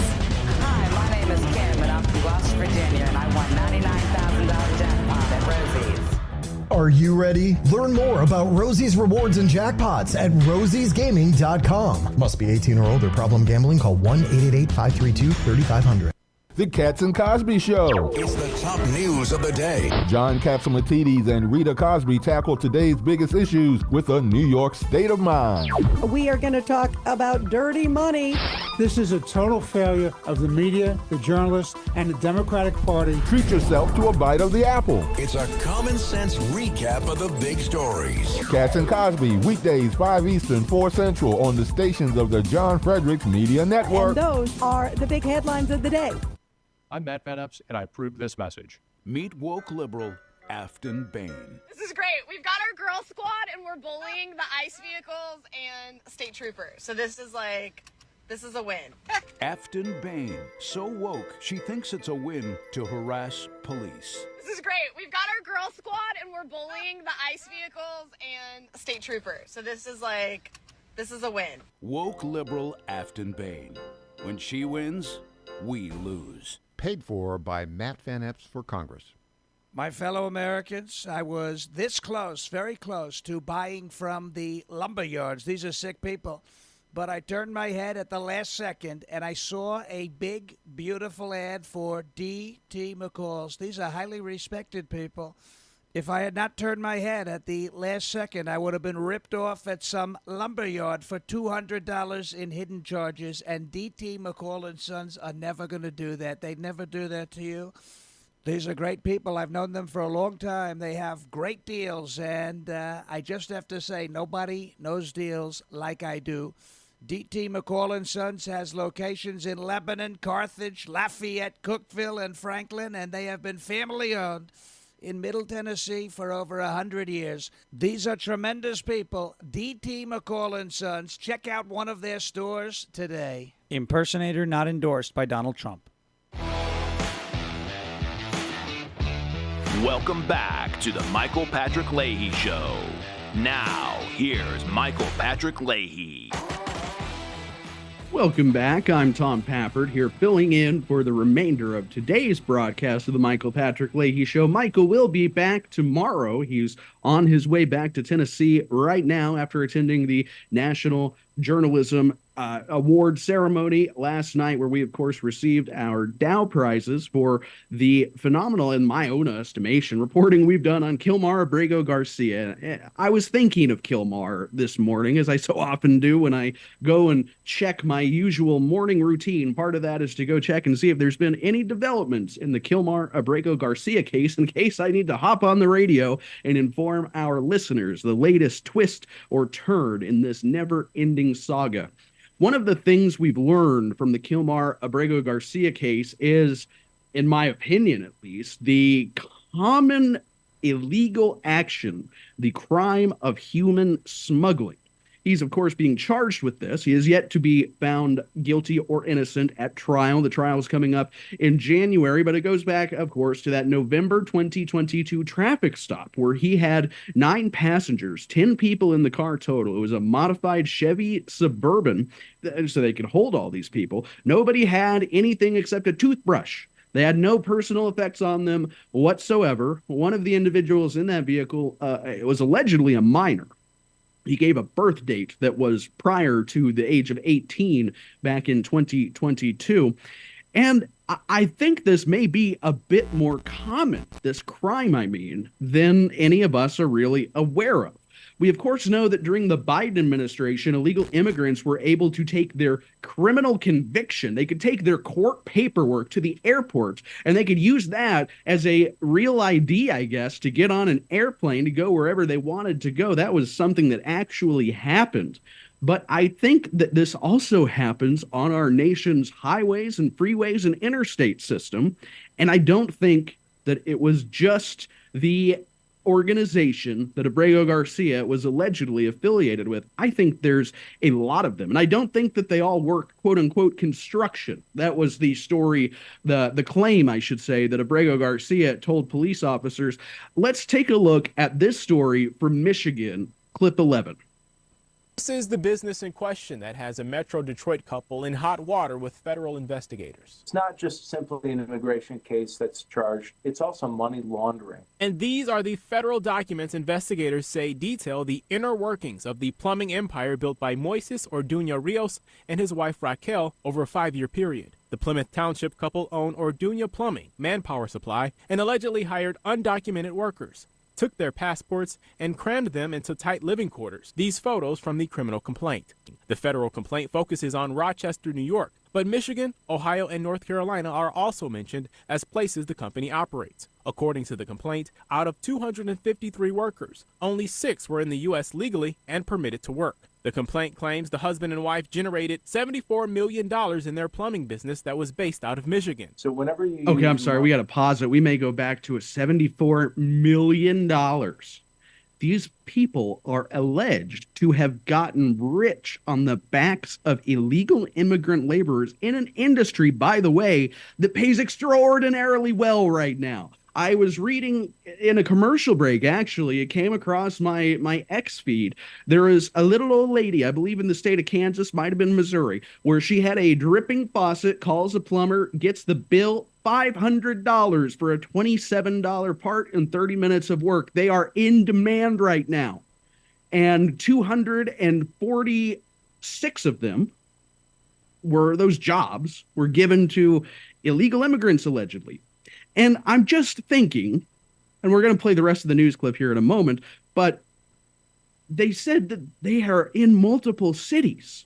250 employees across multiple cities. They allegedly confiscate their passports and make them live in vile conditions. I know our radio listeners couldn't see those photos. One of them was a mattress in what looked like a walk-in closet. Another one looked like a picnic table next to a twin-size bed, and I guess that was somebody's sleeping quarters.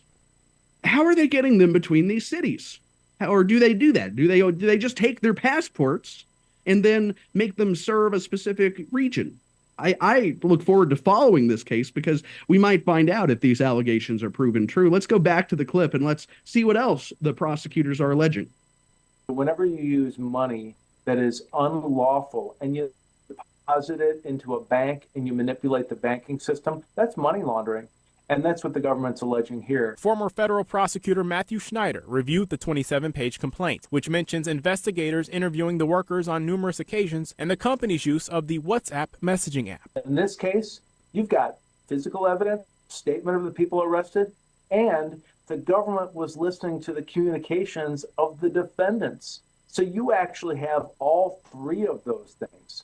And whenever you have a criminal defendant speaking and being recorded, and the government has that evidence, that's extremely powerful, and the burden on that is really hard to overcome. The company headquarters is in Plymouth Township, where we stopped to see if anyone was present who could speak to the allegations. No one was there. We then went next door. It's pretty crazy how big the operation was, with very little activity that was there. Jeff Goebbels, a golf pro, runs his business in an adjacent office space. He said he'd see about 3 people in and out of the office, and he's stunned by the allegations. Yeah, it's kind of frightening that they could get that deep. It just looked like a normal business that I didn't see a lot of work trucks coming in and out, but that it was that detailed with the immigration issues that are going on today, it's pretty interesting. The couple, whose address comes back to this $1.5 million mansion in Plymouth Township, were released Tuesday on conditions after appearing in Michigan Eastern District Court. The couple's next court date is scheduled for December 2nd in New York. $74 million business living in a $1.5 million mansion. The Detroit housing market, I have a feeling that's a very, very nice home in the city of Detroit. Maybe not in Nashville or Washington, D.C. or New York, but Detroit, we're talking Detroit here. $74 million. This is mind-boggling to me, and I hope it is to you. And I hope that you are thankful that the government is finally paying attention and trying to do something about this crime, really, that's being perpetuated against the American people. How many young people do you know that could have had an apprenticeship as a plumber? Age 18, they become an apprentice. Next thing you know, they're making 6 figures. But no, that job was quite literally, at least in the state of Michigan, according to these allegations, given to an illegal immigrant. Doesn't that really just say it all? Well, let's go see what the Trump administration is doing and the effects it is having in North Carolina, the latest state to see the federal government do an immigration crackdown. Let's go to clip 15. Class typically has 16 students in it. We had 4. District-wide, there are 145,030 students enrolled in Charlotte-Mecklenburg schools. On Monday, 30,399 were absent. 28,136 unexcused. While CMS doesn't break down the numbers by ethnic origin, Gillespie, a multilingual teacher, did. Children of parents from Angola, from Vietnam, but the students whose parents come from Latin American countries were the students we were missing. So that was kind of the line, even among the ML students, is that we were missing Hispanic students. Doesn't that seem bizarre to you? I just can't get. By the way, the guy, for radio listeners, that was a teacher, an educator, a multilingual educator in the state of North Carolina, had a man bun and a goofy hipster mustache in the year 2025. It's a bit outdated in my perspective. I'm just saying. That's crazy, though. They said about 40,000 students out of 150,000 students called out. That reminds me, of course, of the Supreme Court case Plyler v. Doe. Last year, the Tennessee General Assembly came very close to passing legislation that could have challenged this.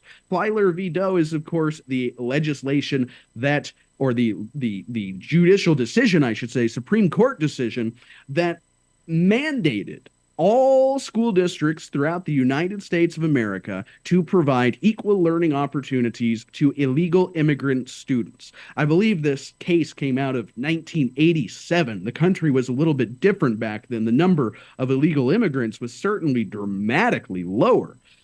I think that this is proof that some state, hopefully the great state of Tennessee, the Volunteers, they will get a legislature together to challenge this, because there's Latin American students, there's all these different students, and they're all apparently from families of illegal immigrants. I don't know. I don't think that's good for our country. I question how any student is able to get a good education when there are dozens of different languages at the school. I question whether this is a good use of taxpayer resources to hire this man-bun mustachioed weirdo to lecture us on the news. I think that this is all a very questionable use of money, and I'm glad, I'm elated that the Trump administration is able to highlight this just by doing their job in North Carolina. And I know our radio listeners, this is what I think every time I hear about one of these. As an example, the federal government last did an immigration enforcement action, a major one in Nashville back in May, and I just thought, oh my goodness, lucky Nashville. Everybody else must want this to come to a city near them.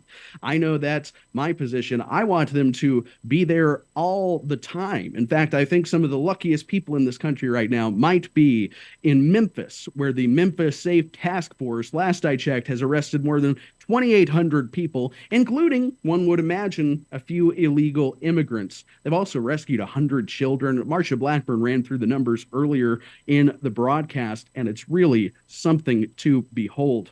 When we come back, we're going to talk about Caroline Lovett, the press secretary for the Trump administration. She has given out some bombshells in a major interview that broadcast last night. I think that, again, President Trump is surrounded by a completely different class of political operative than he was during the first administration. Caroline Lovett is quickly emerging as one of the stars of this cast. Don't go away. We'll be right back. I'm Tom Pappert, filling in for Michael here on the Michael Patrick Leahy Show.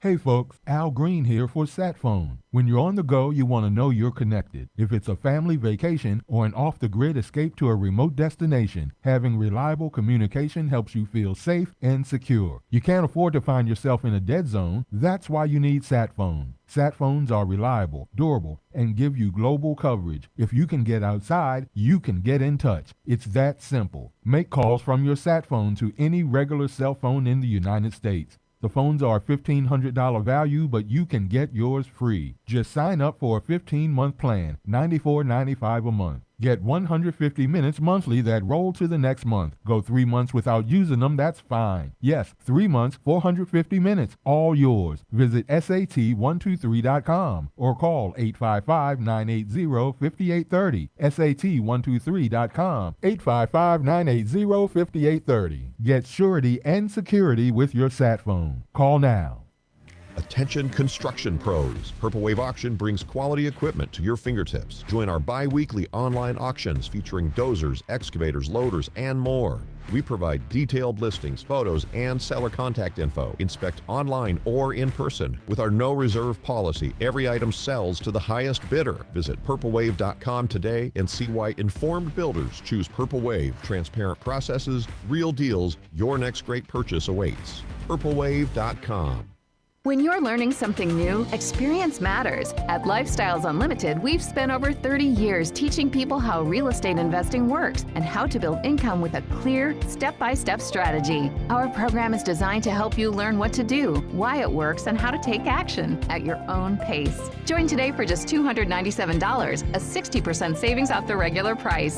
Text radio to 88007. That's RADIO to 88007. Presented by Lifestyles Unlimited. Cold weather is here, and it's only getting colder. When you want instant whole room warmth, you go with Eden Pure, a trusted name for years on my show. Now they've done it again with the Eden Pure Gen 40 Plus infrared heater. This powerful compact unit gives you fast, even heat you can feel in seconds.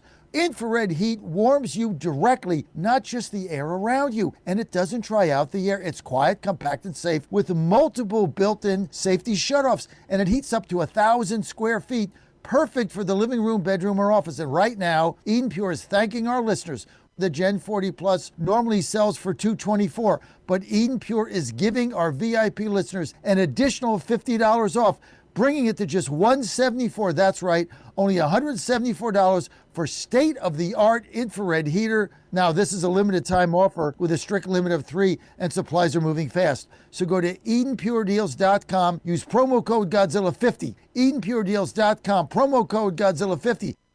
Hey there, it's Lenny McGill, founder and CEO of GlockStore.com. For over 30 years, I've supported our Second Amendment rights with GlockStore.com, the world's #1 source for Glock handguns, parts, and accessories. I also support accurate, unbiased journalism like The Michael Patrick Leahy Show. His team broke the Kilmar Abrego Garcia traffic stop and was the first to obtain that video. Independent journalism at its finest. Visit us at GlockStore.com, listen to Michael Patrick Leahy, and make America great again.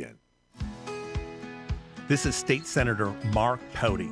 Government is limited to what it is supposed to do.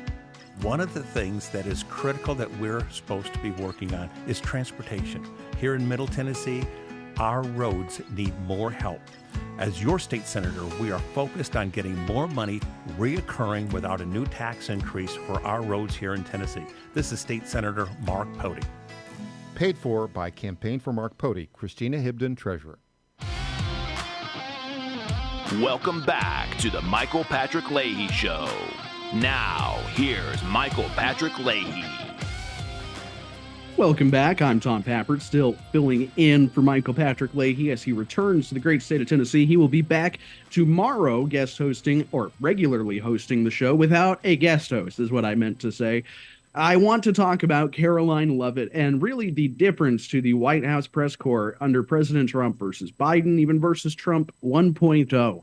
I remember very early during the Trump administration, the first one that is, he wanted to move the White House press briefings to essentially an auditorium. He fit 3-4 times as many people in there, and the press corps threw a fit the likes of which I don't think we've seen or saw again until January 6th. I mean, it was absurd. They said that he was destroying tradition. He might as well demolish the room in the White House. Well, that would come a few years later, as it turned out. No, that's just it. He didn't demolish the White House briefing room. That was not in the East Wing. It's a joke, leftist. But they threw a fit and Trump backed down, and he said that he would continue using the White House briefing room and that they would only make marginal changes to the seating arrangement. Well, that changed entirely when Trump came during the new second Trump administration, not even a year old yet. He, of course, said, all right, well, fine, we'll keep it in the briefing room, but we are going to pack it full of so many new media reporters that it's going to be standing room only. And if you're lucky enough to get a chair, that means we really like you. He's really dramatically changed how he deals with the media. And part of that, I think, is Press Secretary Caroline Lovett. Not enough nice things can be said about this young woman, especially when you compare her to her predecessors, her recent predecessors. I'm thinking, of course, of what was it? Karine Jean-Pierre. I almost forgot her name. That's how little of a blip on the radar Karine was, despite being there for, I think, 3 years. And of course, before Karine, it was Jen Psaki, the red-headed circle-backer, who never circled back on anything, actually. That was just a catchphrase that she would employ to make the journalists go away. Well, let's see how Caroline Lovett stacks up, and let's see what she has to say about her colleagues, I suppose you could call them, in the press. Let's go to clip 4. And you've recently just banned the media from coming into what's called upper press, which I think is just the area around your offices. Yeah. And why was that? So upper press is the suite that you're in. This is my office, and there's several other offices and staff that sit up here. We are steps away from the Oval Office, as you know. And then downstairs, right near the press briefing room, there is what's called lower press. And I have 10 staff who sit down there, and they are the front lines of the White House Press Corps. And the White House Press Corps have full access to that space, to everyone on our press team, to take their questions, answer their questions. And what was happening up here is, now that we have taken over the responsibilities of the National Security Council, thanks to the restructuring of Secretary Rubio when he became National Security Advisor, Stephen Chung and I are responsible for all communications matters, including national security. And so we felt it became very inappropriate for reporters to be loitering around sensitive information in our offices. And we did unfortunately catch some unruly reporters recording us without our permission. Listening in on conversations, eavesdropping. We'd have staff meetings in the morning. Some of the reporters started to pick up on that, and we'd walk out and they would be out there trying to listen. You know, if Secretary Rubio or the chief want to come in and brief us on something, you'd have reporters out there heckling them, and it just became an inappropriate worker environment. And so now they're welcome up here, but it's by appointment only. And so a lot of the outrage you're seeing on Twitter, they've told us privately they're okay with how this system works so long as they can still have appointments with me to understand the news of the day. And we grant them that access. I give them as much time as I possibly can on my schedule. Although a lot of my time is with the president and in the Oval Office and sitting in on meetings. So I try to devote as much time as I can to the press because that is my job, right? That's the basic duty is for me to work with the press and make sure they're telling the truth out there. So I have no inside knowledge. I just want to specify, but I think that decision did not happen in a vacuum. I think this is an ongoing issue with the media. This is an ongoing issue. I don't think I'm telling any secrets there. And they thought, how can we create a legal premise to keep these people from breathing down our necks outside our offices? And I think they brilliantly came up with one. And again, this is the real difference of the second Trump administration. The first Trump administration, he was new to the job. He didn't have a lot of support in his immediate circle. And I think when somebody told him no, the answer was, well, dang, I guess that's how it is. Now, I think when somebody tells the president or somebody in his orbit no, they say, all right, I respect your opinion. Let's consider how to get around this objection. In other words, Trump is actually the president this time. I think that's what this represents. The media no longer gets to spy and eavesdrop and secretly record conversations for the U.S. Secretary of State and other top-level cabinet officials. They had to come up with a way to do it. They found it. That is what we love about President Donald Trump. In the next segment, we're going to talk a little bit more about Caroline Lovett. She had another major kind of revelation, not quite as big of a bombshell as the media spying on the White House, but fairly close. And then we'll see, to back up my point, what Nancy Pelosi, the Speaker Emerita of the House of Representatives, what she thinks of the difference between Trump 1.0 and Trump 2.0. I think it's really important to know what our enemies are saying, because sometimes on the right, we get ourselves convinced that we're actually losing when we're winning. If you listen to our actual enemies, the Nancy Pelosi's of the world, our political opponents, you'll see we're not only winning, we're winning in a landslide. Don't go away. We're going to have more on Levitt and Congress and all the other insanity of the day, Jeffrey Epstein and more coming up in our final hour when we're back on the Michael Patrick Leahy Show.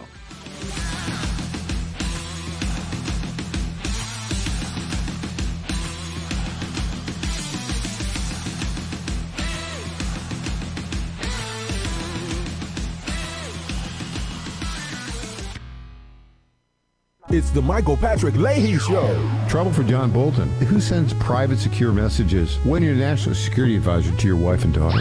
He's going to have to cut a deal to keep his wife and daughter out of prison. Watch and listen weekday mornings, 10 Eastern, 9 Central on the John Fredericks channel on Apple TV, Fire TV, Roku, X, Rumble, Getter, and JFMN.TV. The Michael Patrick Leahy Show, live from Nashville. No, don't do that, John. Yeah, he will spend time in the Gray Bar Hotel.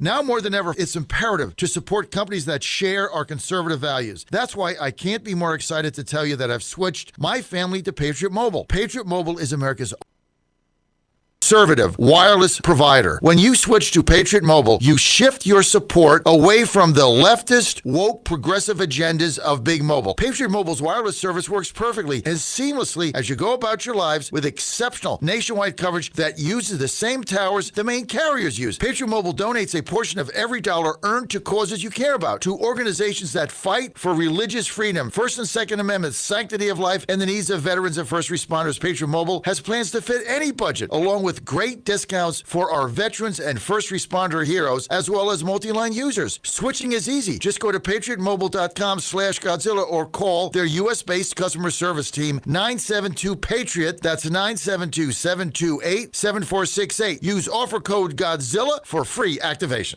John Fredericks loves his radio and TV audience, but did you know how to follow the Godzilla of Truth wherever you go? Download the John Fredericks Radio Show app to listen live nationwide. For the daily chit-chat, Trucking the Truth, download the Getter app and join the morning fun on Getter Live from 6 to 10 a.m. Follow John Fredericks on WENO Nashville, KQPN West Memphis, AM 760, AM 730. The Flame. Breaking news at Town Hall. I'm Bob Agnew in Washington. The funeral service for former Vice President Dick Cheney taking place this morning at the Washington National Cathedral here in the nation's capital.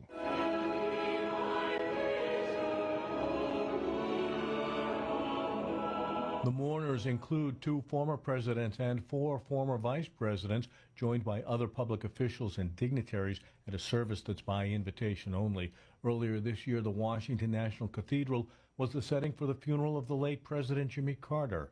Mr. Cheney's long record of public service included a stint for 2 former presidents, Defense Secretary under George H.W. Bush, and Chief of Staff for Gerald Ford. He was also a congressman from his home state of Wyoming, a seat later occupied by his daughter Liz. George Williams, Washington. U.S. employers added a surprisingly solid 119,000 jobs in September. And as Jennifer King reports, the U.S. trade deficit tumbled by nearly 24% last summer as the administration's tariffs reduced the flow of imported goods. The Commerce Department report, coming 7 weeks late because of the government shutdown, shows the gap fell from $78.2 billion in July to $59.6 billion in August. Bill Adams, chief economist at Comerica Bank, writes that, quote, August's smaller trade deficit will be a tailwind for third quarter real GDP. Jennifer King, Washington. This year's Thanksgiving feast should not cost you quite as much as last year. Look at the numbers from correspondent Bill Alexander. Cooking that Thanksgiving dinner for your friends and family will cost less than last year, marking the 3rd straight year of price declines. The American Farm Bureau Federation's 40th Annual Thanksgiving Dinner Survey provides a snapshot of the average cost of Thanksgiving staples that make up a classic holiday feast for 10, which is $55.18 or about $5.52 per person. That is Bill Alexander reporting. More on these stories at townhall.com. We all hear the radio ads about the IRS. They tell you to be afraid, to be scared, and they try to frighten you into calling. I'm not here to do that. Tax Relief Advocates is different. TRA is here to tell you that if you owe money to the IRS, whether it's $5,000, $50,000, or $500,000, we have a solution. It doesn't matter if you're sitting in your car, at work, or with your kids. No matter where you are, call now. 800-583-0141. Don't lose hope. TRA can eliminate or reduce what you owe to the IRS. Generous programs are now available that can give you a fresh start. Our passion is taxes and helping individuals fix their IRS problems. We have over 1,000 5-star reviews on Google and an A+ with the Better Business Bureau. You don't need to be afraid of the IRS any longer. End your tax nightmare today by visiting us online at TRA.com or call 800-583-0141. That's 800-583-0141. Tax Relief Advocates. Real solutions for real people. Here's Rich Thomason with a Midday Wall Street Business Report. A surprisingly strong September jobs report is just out. The government shutdown blocked its timely release. The Labor Department reports the addition of 119,000 jobs in September. Analysts had been expecting just 50,000 new hires. Chip maker NVIDIA enjoyed a stellar third quarter, exceeding revenue and profit expectations, and Wall Street is thrilled. The benchmarks opened sharply higher this morning. The tech-heavy NASDAQ really took off. NVIDIA shares gained just over 5% overnight. Walmart is checking in today with its latest quarterly results. The Arkansas retailer delivered another standout quarter, posting strong sales and profits, blowing past Wall Street's expectations. The nation's largest retailer raised its financial outlook. I'm Rich Thomason. You'll find breaking news and analysis at townhall.com. A major high-tech advance in cancer detection in the UK. Doctors in Britain's National Health Service have been cleared to use artificial intelligence to help find growths that could become bowel cancer. It's part of a growing trend globally to harness AI to assist in medical diagnosis and treatment. Other countries where AI is used in the field of gastrointestinal cancer include the United States, Japan, Germany, and South Korea. That is the BBC's Chris Barrow reporting. Ukraine has asked the Vatican to formalize its role facilitating negotiations for the return of Ukrainian children and other civilians taken by Russia during the war. President Zelensky made the request in a letter to Pope Leo. That's ahead of an audience tomorrow between the Pope and a delegation of returned Ukrainian children and civilians. Thousands of Ukrainian children have been officially recorded as deported or forcibly transferred by Russia. You'll find more on these stories at It's the Michael Patrick Leahy Show, broadcasting live from downtown Nashville. Now, here's Michael Patrick Leahy. Welcome back. Tom Pappert still here filling in for Michael. He will be back tomorrow. Don't worry. You're no longer stuck with guest hosts. I know it's been 2 days without Michael Patrick Leahy sitting in the host chair, and that is coming to an end. He will be back tomorrow, and next week is business as usual here at the Michael Patrick Leahy Show. We've been talking about wider the difference between Trump 2.0 and Trump 1.0, especially at the cabinet level. And we've honed in on Caroline Leavitt, the press secretary for President Trump, who really has changed how the White House press corps works as part of the Trump administration. She had another interesting remark. Let's go to clip 17 right now. Now we have a Fox News alert. The Supreme Court just cleared the way for Trump to deport illegals even faster. The High Court ruled that Trump can use the Alien Enemies Act to send Venezuelan gangbangers to a mega prison in El Salvador. This is a huge ruling in Trump's favor and a major win for the country after, as you know, D.C. Judge James Boasberg ordered a stop to the deportations. So this is pretty significant. These deportations, Caroline, can keep going. This is a massive legal victory, Jesse, a massive victory for law and order and for our constitutional republic and the sovereignty of the United States of America. We called on the Supreme Court to rein in these activist judges like Judge Boasberg, who was completely out of line in trying to say that the president didn't have the executive authority to deport foreign terrorists off of our soil. We have always maintained the position at the White House that the president was well within his constitutional authority to do so. And this decision proves that President Trump and our administration have always been right from the beginning. He will continue to utilize the Alien Enemies Act to remove foreign terrorists and Tren de Aragua members, vicious gang members from American communities. And because of this ruling, the United States of America is a much safer place. Our team will get to work tomorrow to deport these heinous, violent foreign terrorists from our neighborhoods. And you had another couple critical wins in the court with regard to DOJ. Tell us about those. That seems to be making progress.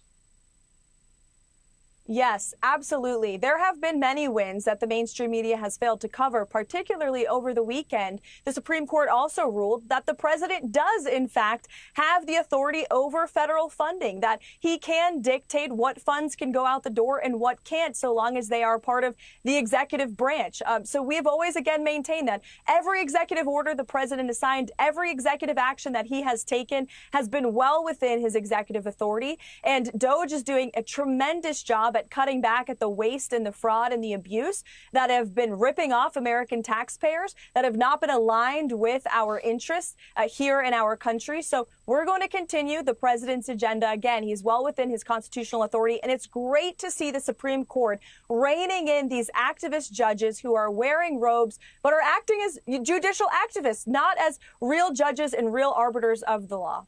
All right. Lawyers. You know, back in the first administration, I was tickled for like the first 2 years every time I said the words President Donald Trump, because it didn't feel real. And I kind of get the same feeling when I hear Caroline Leavitt say Doge. And remember that the Department of Government Efficiency, the funny little dog, the yellow dog, that's a real thing. We have that. We have accomplished that together because we have voted for Trump Vance in unbelievable numbers. Really amazing things. Now, the two cases she talked about are so important. The first one, the second one, I'll start with that. Can the president decide he doesn't want to spend money that Congress has appropriated for the executive branch of government to spend? It seems like a no-brainer. If somebody gives you a budget and you say, hey, I came in under budget in the private sector, we say, thank you. That's amazing. Can I get a refund on that? Can I get the rest of the money back? But no, in the federal government, they say that if we give you a budget, you must spend every single dollar exactly how we told you to. It's absurd. And that's a fight that's been going, I believe, since the Nixon administration, maybe even earlier. Trump just won it. But that's kind of pales in comparison to the first topic that Caroline Levitt just discussed, and that is the Supreme Court giving Trump the authorization to resume use of the Alien Enemies Act of 1798. That's the 18th century law. You know, they always get these scare quote phrases around certain words, and that was the one for the Alien Enemy Act. It's an 18th century law. Well, that, of course, was the Alien Enemies Act that was used to deport Trinidad Aragua terrorists with Judge Boasberg. We don't need to run through the whole drama, I don't think. The planes were already in the air when the judge ordered them to be turned around. But what I want to remind you, this is one of the items that the fired DOJ attorney, Erez Ruvini, who was representing the DHS through the DOJ, on the Kilmar Abrego Garcia case, this was one of the examples highlighted by Erez Ruvini as proof that the Trump administration was saying blank you to the U.S. court system, to different judges, and was openly and flagrantly defying the orders of the courts. And of course, I mean, months ago now, I did the research and I went and I looked it up and I said, okay, let's see what happened with the Alien Enemies Act. Okay, well, a high court did an injunction. A higher court said, you can't use this anymore. And the Trump administration said, okay, we won't use it anymore. We'll go appeal it. So where was the flagrant abuse? Where was the disregard for the judges? Where was the Trump administration committing a fraud on the court? Erez Ruvini, it seems to me that the Trump administration actually followed the court order, the absurd court order that said that they couldn't use the Alien Enemies Act of 1798. And then now that the Supreme Court months later has given them permission, they're going to resume deporting illegal immigrants using this law.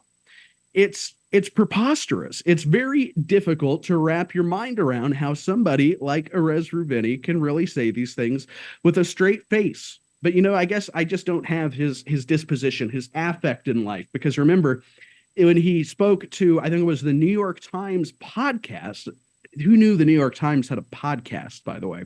But he claimed that he viewed it as his job, his mission as an attorney to achieve justice. And he said that doesn't always mean winning the case.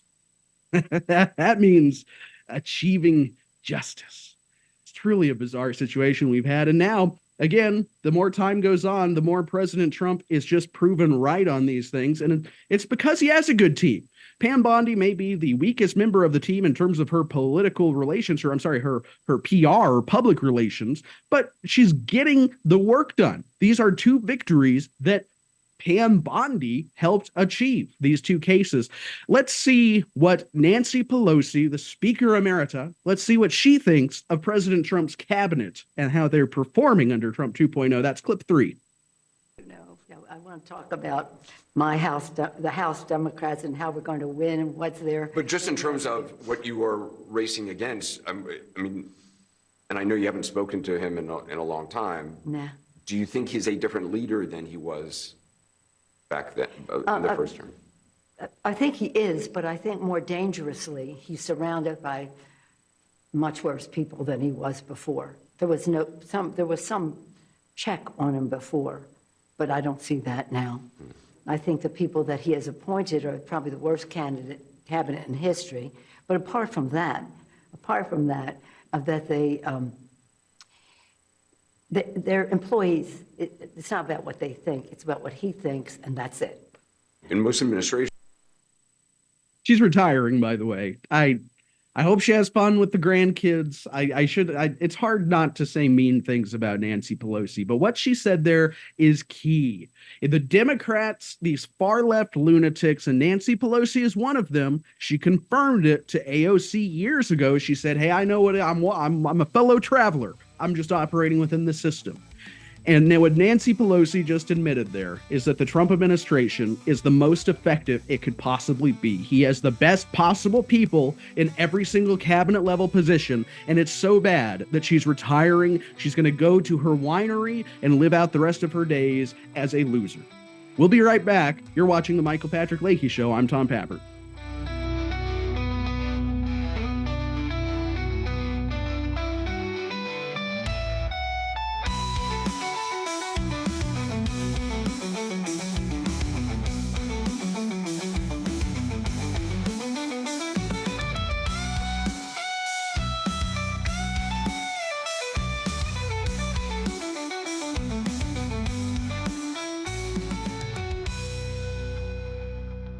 Folks, John Fredericks here for Freedom Alliance. Veterans are still struggling with the wounds of war. They came home with injuries that changed them forever. The flag-burning troublemakers in our streets remind me how fortunate we are to have patriots who served and fought, sacrificed, and never complained. We need to support them through organizations like the Freedom Alliance. It's Military Appreciation Month and time to support those who serve. Freedom Alliance is caring for combat veterans and military families. Combat veterans fought in the worst, most dangerous places on earth. Freedom Alliance takes them to nature's most relaxing locations so they can heal. Freedom Alliance gives injured troops mortgage-free homes, new cars, and all-terrain wheelchairs. For wounded vets, there's nothing like the stability of your own home, the reinsurance of a reliable vehicle, or the independence of a wheelchair that navigates snow, ice, beach, pasture, or most any terrain. Let's fight for those who fought for us. Go to freedomalliance.org/Godzilla and make a monthly gift that will improve the life of a military hero. That's freedomalliance.org/Godzilla. Make a contribution today. If you're like me, most moms find it difficult to prioritize self-care.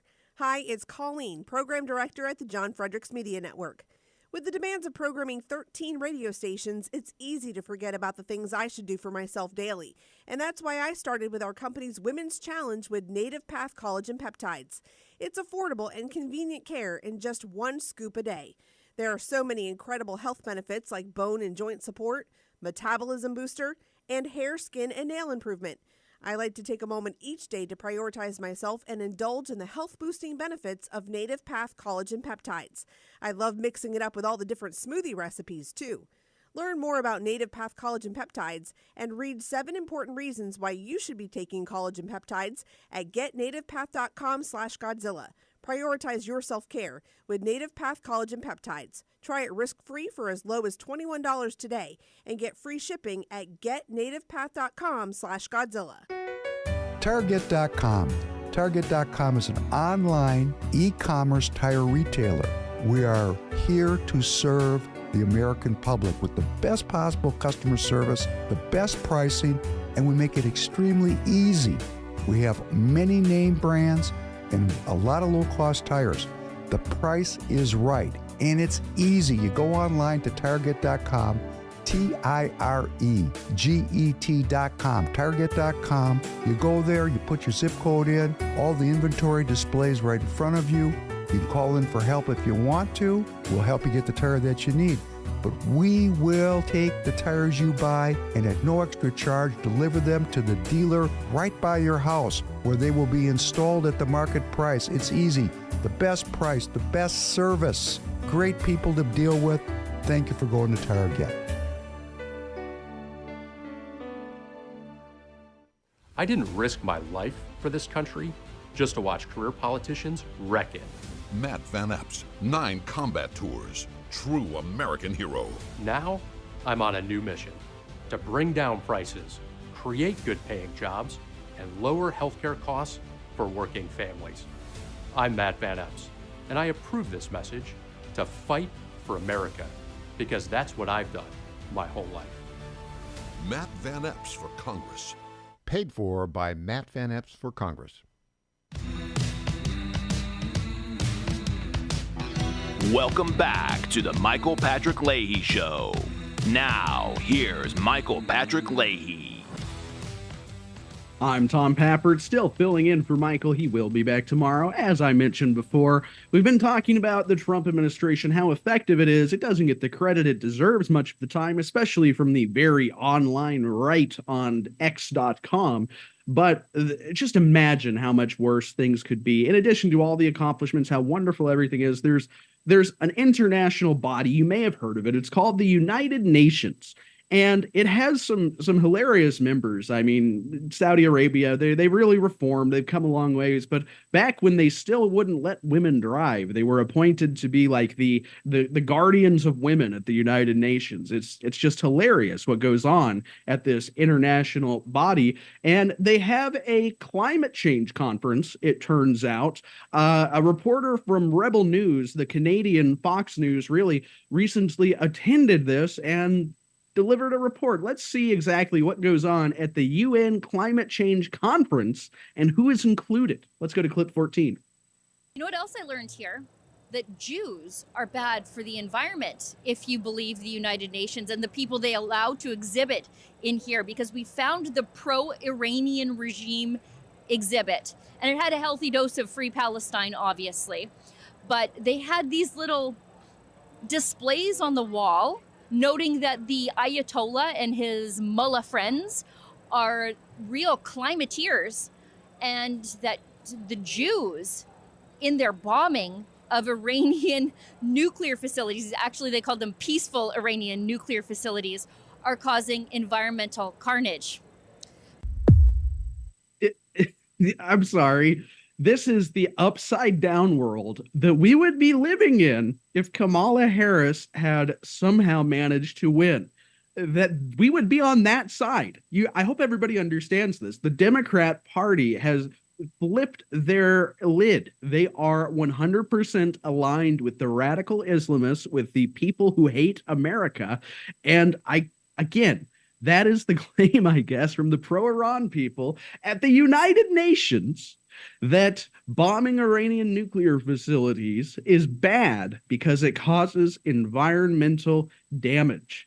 Well, if you weren't trying to create nuclear weapons, I guess nobody would bomb them. In fact, if I were Iran, if I were the Ayatollah, I think I would have to say at this point, maybe we just don't need nuclear energy. Let's go get hydroelectric. I don't know. Let's make an artificial river and make it go really fast so we can build a dam over it. Let's build solar panels. They're in the desert. Why not build solar panels? You see, they're going to have to evacuate their capital, Tehran, because they're having a water crisis because it's so hot and dry. Well, build some solar panels. Maybe it's time to quit with your so-called peaceful Iranian nuclear facility. It's just absolutely stunning. And again, this is who is invited to the United Nations Climate Change Summit, the Climate Change Conference. You get propaganda about the Ayatollah and Iran and how Jews, and by the way, I think they're including the United States in that. The Rebel News reporter didn't say it, but it was obviously President Trump who authorized, what was it, Operation Midnight Hammer? It was a very cool name like that, to fly halfway across the world, bomb an Iranian nuclear facility that was hidden under miles of earth and rock, destroy it completely, and then leave without a war. So I think they're including America in that. They're blaming us for the environmental destruction of their peaceful nuclear facilities. And again, that's who the Democrats believe. That's who they're siding with. That, in my opinion, is why Kamala Harris last year picked that clown, Mike Waltz, over the governor from Pennsylvania, Josh Shapiro. Josh Shapiro, I was living in fear those 2 weeks prior to the announcement when Kamala was hosting her final interviews with her potential running mate. Mark Kelly, I think, would have been a strong vice presidential candidate, but Ben Shapiro would be a good one. But Josh Shapiro in Pennsylvania, I think, would have been the best, except for this new Democratic obsession with Israel and Jewish people and the Levant in the Middle East. It would have, I think, been very difficult for her because of that. So that is who they are. That is what they believe. They tell you that all the time. Meanwhile, what is the Trump administration up to? A little compare and contrast. They're finally making good on the 40, maybe 50-year promise to get rid of the Department of Education. Let's go to clip 12, a nice little sizzle reel put together by the White House. Preparing for the future must begin, as always, with our children.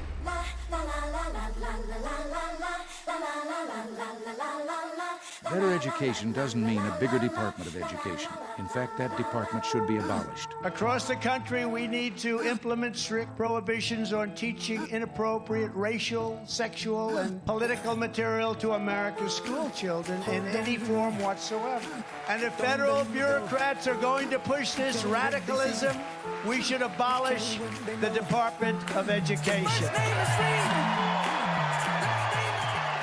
That again was from the White House. That's not the Heritage Foundation coming up with a cool sizzle reel. That's not even an influencer like a Robbie Starbuck coming up with a good sizzle reel. No, that is the White House. That is the President of the United States telling us all that he is going to accomplish what Reagan promised so long ago, before I was born, by the way. We are going to finally abolish the Department of Education. And if you don't believe it, just see what our enemies are saying. That's so often what you have to do. By the way, I got this from Steve Bannon many years ago. He would talk about how if you really want to know what's happening, you have to read the far left-wing outlets, because they are the ones who have their pulse on the Democratic body. So this is from ABC News, came out just yesterday night, actually. How is Linda McMahon making good on Trump's promise to close the Department of Education?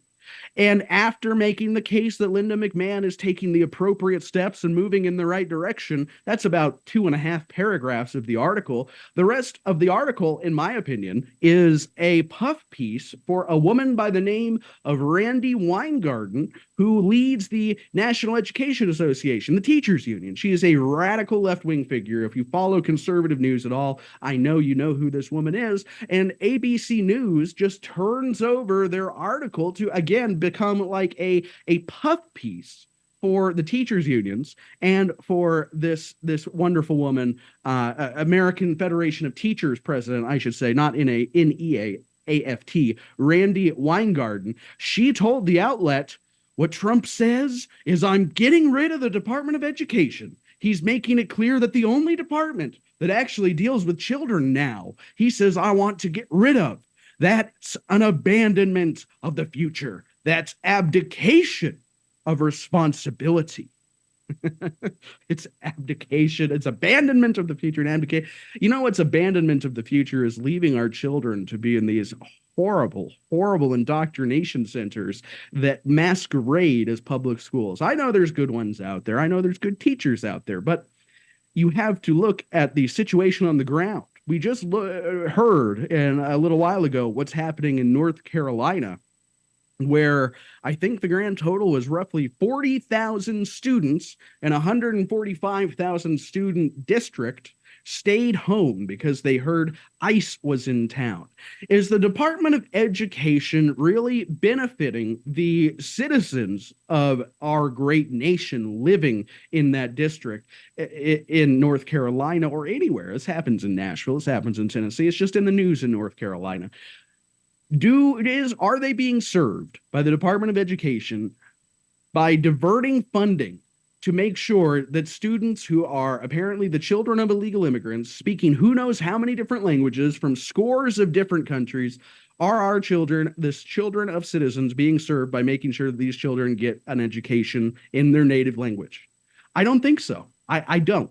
That may be offensive to the leftists. There may even be some conservatives out there who have a big heart who find that offensive. But the Department of Education is not fit for purpose. Not only that, it's hamstrung by so many insane decisions over the course of its existence that it probably cannot be made fit for purpose. I hope Linda McMahon is successful at putting it in a chokehold and body slamming it. Little WWE joke there. Now, we're going to talk more about what's happening at the federal government level. I think we have time. Let's see how much of it we can get. I want to talk about what the Trump administration is doing for children. Let's go to Scott Bessent in clip 21. We'll only get a bit of this, but it's very important. One of the things that's going to happen next year is the Trump accounts. Every child who was born from January 1st for the next 3 years is going to get a government account that goes into the stock market. So every American child born for the next 3 years, starting January 1st, is going to have that. They can take it out when they're 18. They're going to learn the power of compounding, and there's going to be a lot of financial literacy around that. And I think the reason that we saw kind of the disastrous election in New York is young people don't feel like they have a stake in the economy. So we want to give them a stake in the economy. That is music to my ears. About a month before Charlie Kirk was assassinated, he said exactly that. Young people need a stake in this economy or else they will go to Mamdani or something even worse. The Trump administration seems to know this, and Scott Bessent is taking the lead. So Randy Weingarten is wrong. The Department of Treasury cares about children too. The dumb lobbyist lady. We'll be right back. Don't go away. More of the Michael Patrick Leahy Show coming up next.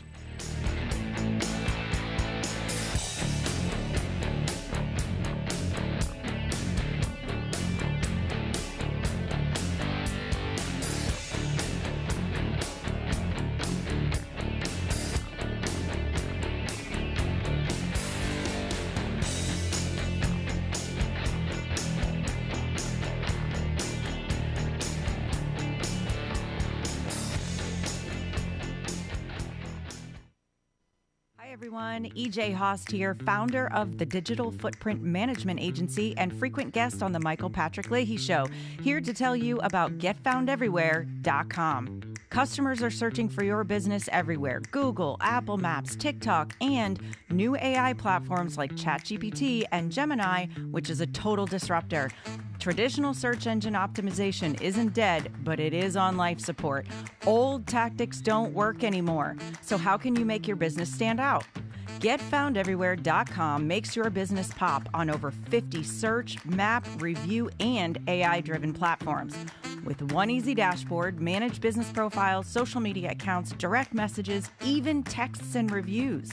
GetFoundEverywhere.com is affordable, boosts your visibility, and gets your business more customers. It's time to step up your game the easy way. Save time, save money, and get more customers with GetFoundEverywhere.com. This is State Senator Mark Pody. Government is limited to what it is supposed to do. One of the things that is critical that we're supposed to be working on is transportation. Here in Middle Tennessee, our roads need more help. As your state senator, we are focused on getting more money reoccurring without a new tax increase for our roads here in Tennessee. This is State Senator Mark Pody. Paid for by Campaign for Mark Pody, Christina Hibden, Treasurer. I'm Lenny McGill, founder and CEO of Glockstore.com. For over 30 years, I've supported the Second Amendment rights of free men and women to protect themselves and their families with firearms. We offer the very best in both selection and prices on Glock handguns, custom Glocks, Glock magazines, and high-performance shooting accessories at Glockstore.com. We also have the finest retail showroom and our Shoot 270 shoot rooms right here in Nashville, Tennessee. Come visit us at Glockstore.com, and you'll be glad you did. My fellow Americans, my good friends, I've known them for a long time, at D.T. McCall & Sons have the deal of a lifetime for you, and nobody knows deals like I do. That much I can tell you. Nobody knows deals like I do. The lumber yards, they can hit you with hidden charges for up to $200 extra. They'll charge you for cords and hoses and haul-offs. Your money goes all over the place and out of the state, and most importantly, out of your pockets. How do they get away with that? I don't know how they do that, but on day one, if you buy from McCall's, we are going to stop the hidden charges as soon as you buy it.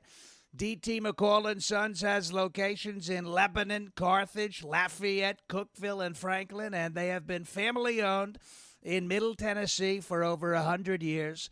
Head to one of their stores today or check them out at dtmccalls.com. You're going to love it, believe me. Impersonator not endorsed by Donald Trump. I'm Matt Van Epps, and I approve this message. Meet woke liberal Afton Bain. This is great. We've got our girl squad, and we're bullying the ICE vehicles and state troopers. So this is a win. Afton Bain, so woke, she thinks it's a win to harass police. This is great. We've got our girl squad, and we're bullying the ICE vehicles and state troopers. So this is a This is a win. Woke liberal Afton Bain. When she wins, we lose. Paid for by Matt Van Epps for Congress. Welcome back to the Michael Patrick Leahy Show. Now, here's Michael Patrick Leahy.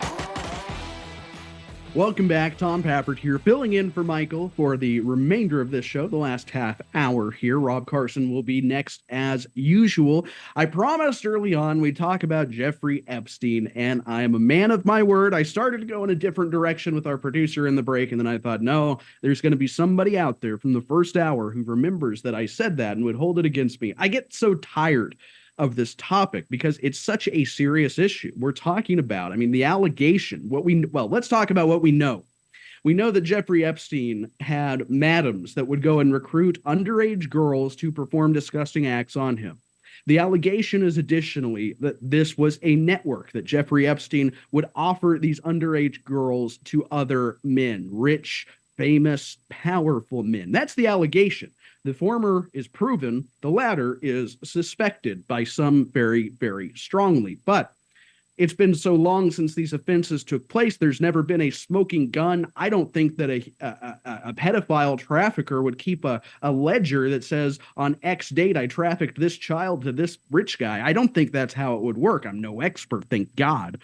But so I get tired of hearing it because it's an issue that can be weaponized against anybody at any time. If you're old enough to have been alive and in New York and Florida at the same time as Jeffrey Epstein, then people will lie about you and say that you had a relationship with the man. That's the playbook. That's what we're seeing the Democrats do. That's what we've been seeing them do for almost the entirety of the Trump administration now. They've been making disgusting insinuations about the Republicans and President Trump that do not bear repeating. But now that the information is starting to come out, thanks to the Democrats working with two Republican defectors, now it's starting to be what Republicans were saying all along. This is a Democrat problem.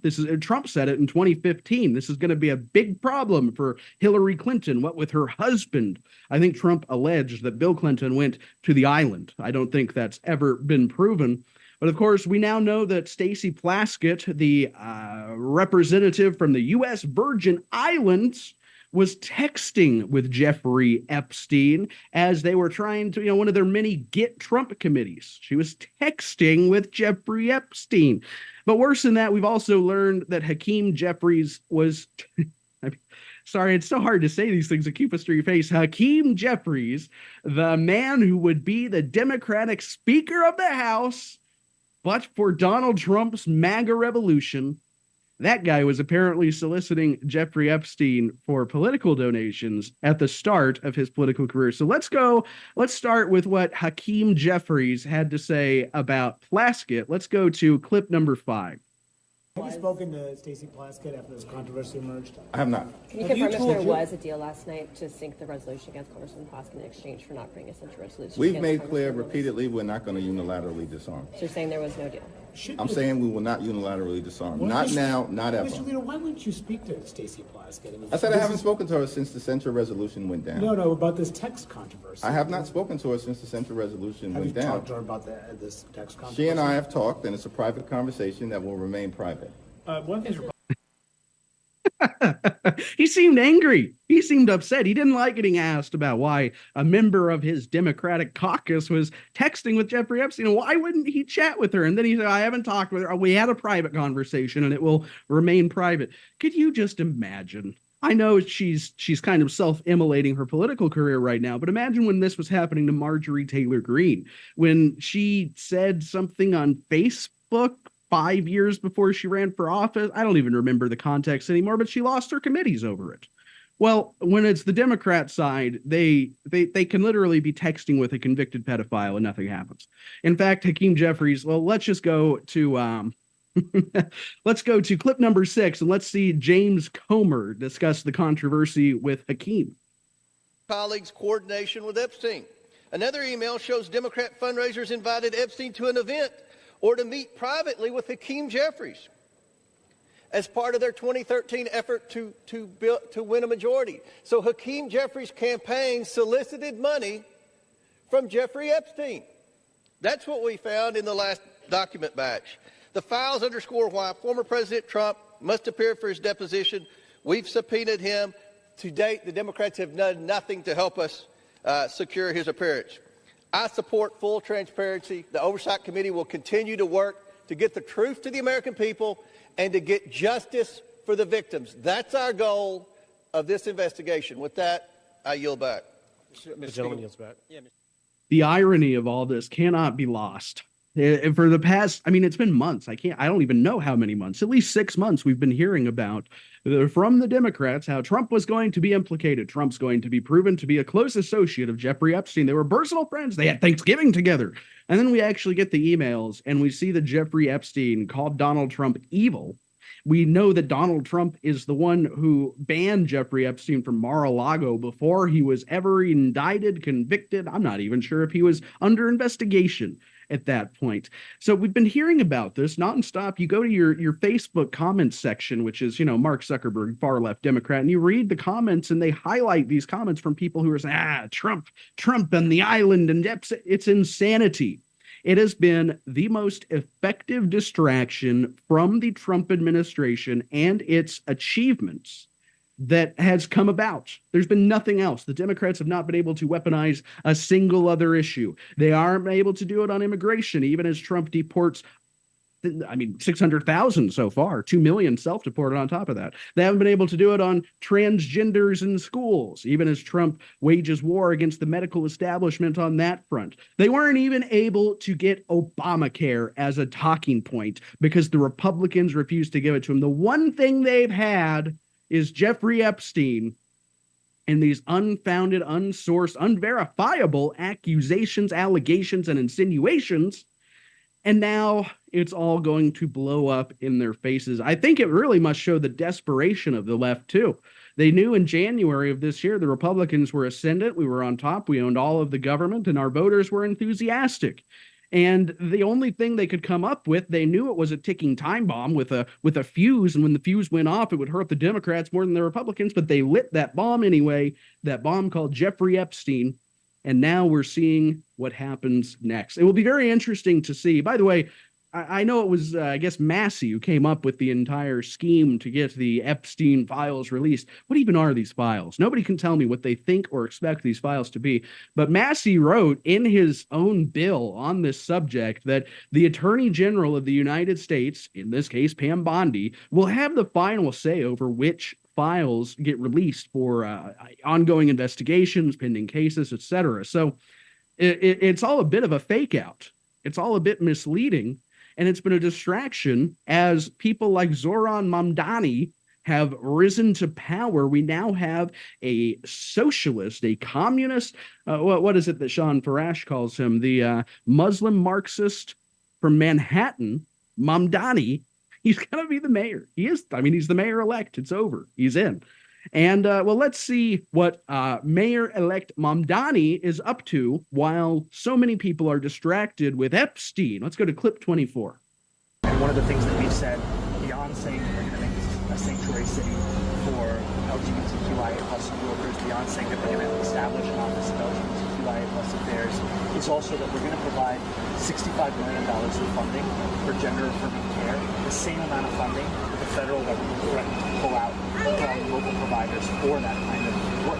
And in this moment especially, if we want to fight the Trump administration, we have to do so by fully funding our own services, taxing the wealthiest New Yorkers and corporations here.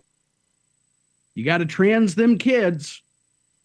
That's what the Democrats are up to. While we engage in this silly infighting and insinuations and this petty Epstein, won't he release it? That's what the Democrats are doing. They haven't changed. They're not interested. They don't really care about the kids. Do you think they care about the kids? They want to trans the kids. That's what they're into.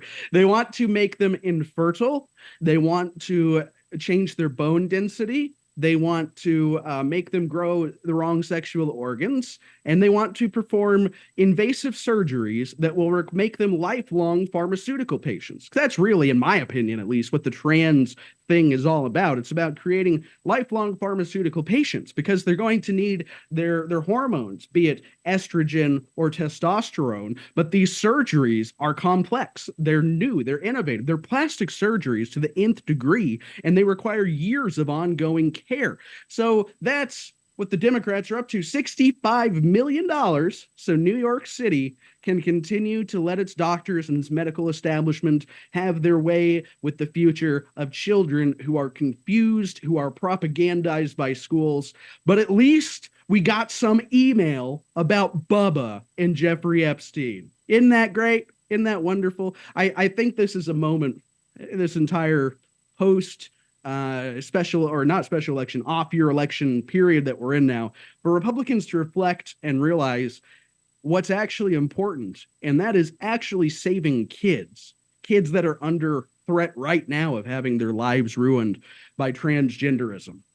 Well, when we come back, I'm going to try to do it. I'm going to try to do news potpourri. But before we get to that, I want to see if we have a brief moment to talk or to go back to President Trump, and he'll kind of emphasize my points, I think. If we can, let's go to clip 19. That's President Trump. Here we are. If you think about it, if Kamala, who's the same basic thing, grossly incompetent, he was incompetent, they're all incompetent because their policies are incompetent. Open borders, men playing in women's sports, transgender for everybody. I mean, they got the worst policy. I don't talk about it too much because if I talk about it, they might change. So, no, I don't talk about it. I tell people, don't talk about it. Wait till 2 weeks before the election and hit the hell out of them.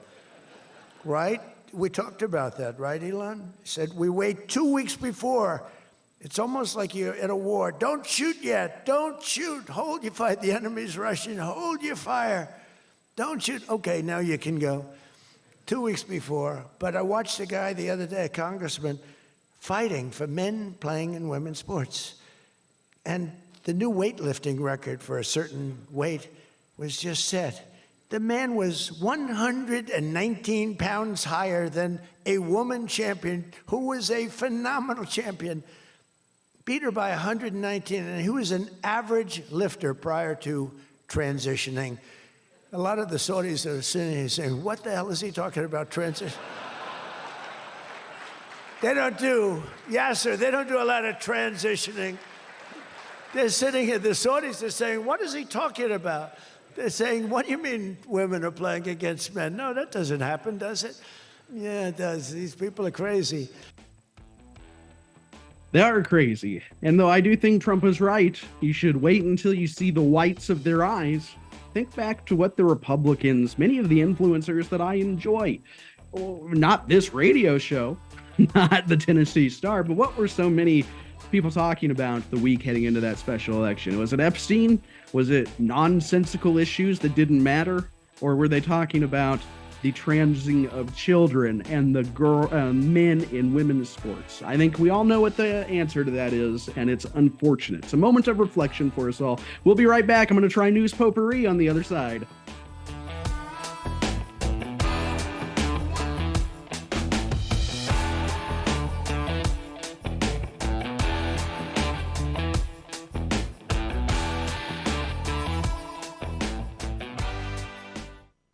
Tom Carmichael, CEO of Soul Tea, a supplement to help you have a healthier heart and stronger cardiovascular system. At Soul Tea, we regularly get emails from our customers telling us how Soul Tea has helped them. Like this one from Kelly. Hello, I'm 58 years old and have had high cholesterol for years. I wanted to stay away from prescription drugs. My husband and I have been using Soul Tea for about 13 months. My results have been amazing. My cholesterol levels went from 291 to 129. I am so impressed with Soul Tea and want to thank you. Now, in my own case, my bad cholesterol dropped from 130 to 89, and that was 20 years ago. I'm 75 years old and I take 0 prescription drugs. To get a great deal on Soul Tea, please go to GodzillaHeart.com, and when you check out, use the code Godzilla to get our best deal, which is 50% off your first shipment and then 3 bottles for the price of 2 thereafter.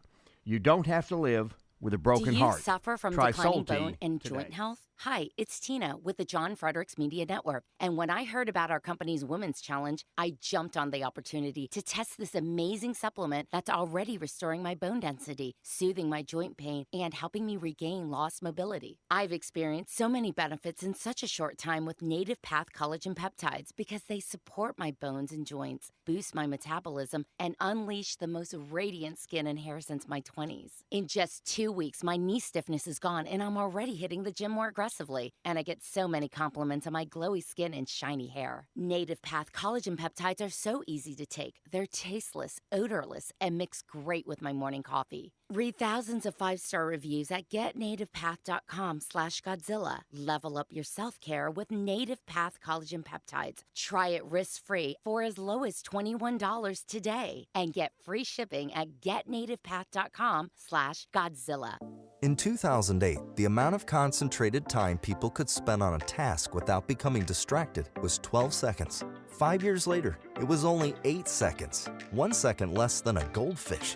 If you're often distracted or have trouble recalling information, you're likely to fall behind in the demanding, fast-paced 21st century. In other words, brain performance is more critical now than ever. Boost your brain power with Healthy Cells Focus Plus Recall. Science-backed nootropics to help you sharpen focus, concentrate longer, enhance recall, improve mental speed, learn rapidly, and be more alert. It's a pill-free brain supplement made with maximum absorption ingestible gel technology, designed to feed your brain at the cellular level. Take it for a test drive. Go to healthycell.com and use code GODZILLA for 20% off your first order of Focus Plus Recall. That's healthycell.com, code GODZILLA for 20% off. Welcome back to the Michael Patrick Leahy Show. Now, here's Michael Patrick Leahy. Welcome back. I'm Tom Pappert, rounding the finish line here for the Michael Patrick Leahy Show. And because we are getting close to that finish line, it's the time once again for let's see if I can get this right. This is the portion of the program that we devote to news stories that may not merit an entire segment's worth of attention, but merit our viewers knowing about them or may have a touch of irony. That is right. That is right. Of course, news potpourri. Right now, as we speak, the funeral services for former Vice President Dick Cheney are ongoing. In attendance are former Vice President Kamala Harris, former Presidents Joe Biden and George W. Bush, Senator Mitch McConnell, Anthony Fauci, Rachel Maddow, James Carville, but of note, President Donald Trump and J.D. Vance are not in attendance. It's interesting because Trump did attend John McCain's funeral, and those two famously did not get along. But I guess Dick Cheney, maybe he wasn't invited this time. I don't think it's a big dishonor for President Trump. In fact, I think it's more of an honor to not go to Dick Cheney's funeral. Powerful politician. Trump's approval remains high today at 47%. That's according to Rasmussen. We are at the portion of the administration, and we are in the time of year where if you look at the presidential ratings for Joe Biden, Barack Obama, George W. Bush, in this time in their second term, they were hovering in the low 40s. I think Biden was already in the high 30s. Very unpopular. President Trump still running high at 47% approval. I think that's going to continue so long as the sort of right-wing influencers can stop wetting the bed at every first sign of bad news.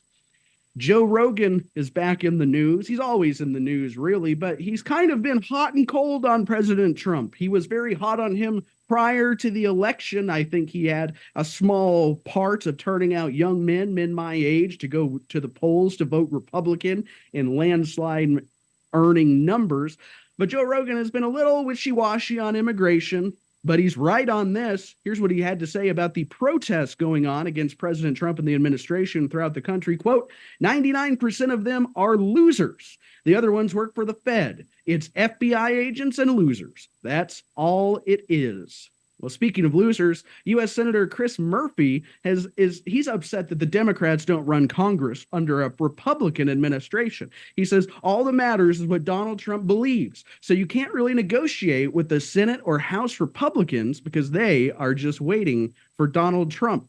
Yeah, that's how it's supposed to be, by the way. How do you think it was under the Democrats? Biden got every wish list item he wanted passed in the first 18 months of his administration, and that's because he had the lockstep support of the Democrats in Congress. They want Republicans to be weak and spineless and work with the Democrats, and this time the Republicans aren't doing it, so Chris Murphy is very, very upset.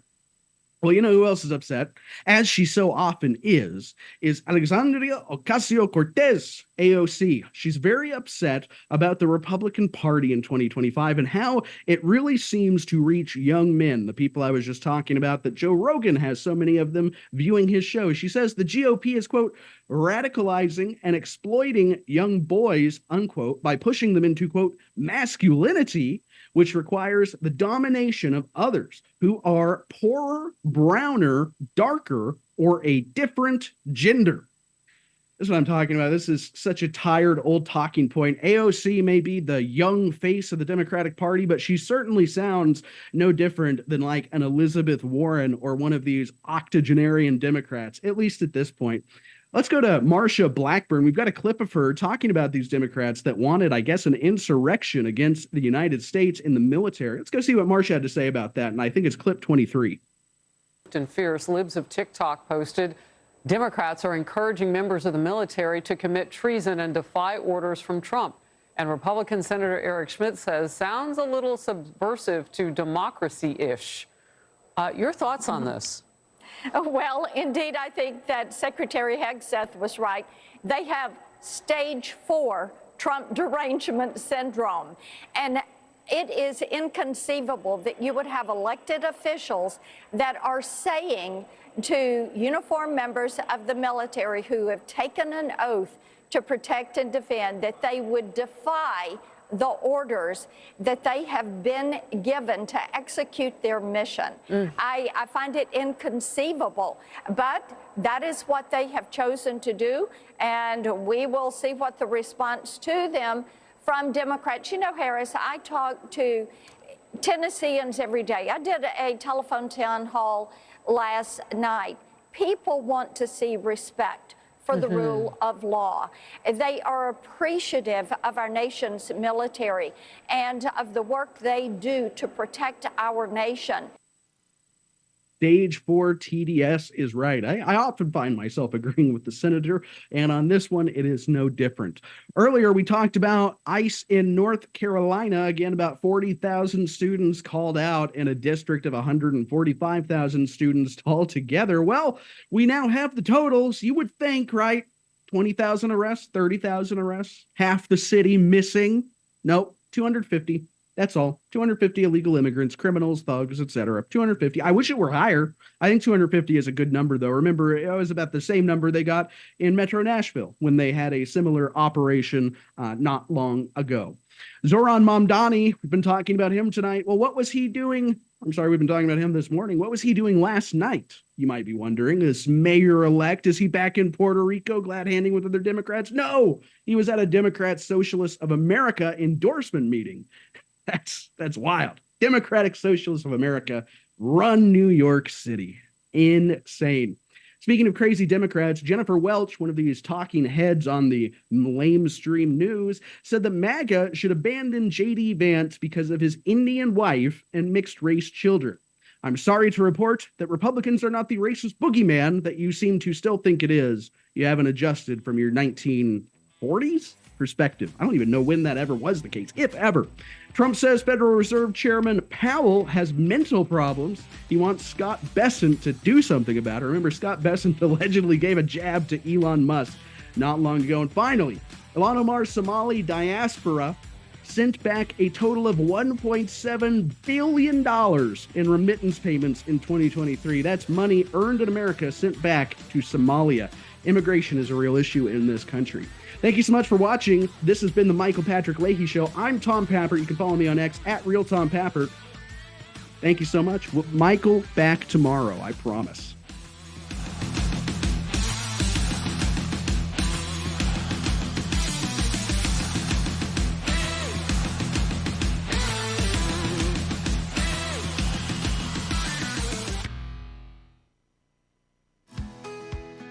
This is State Senator Mark Pody.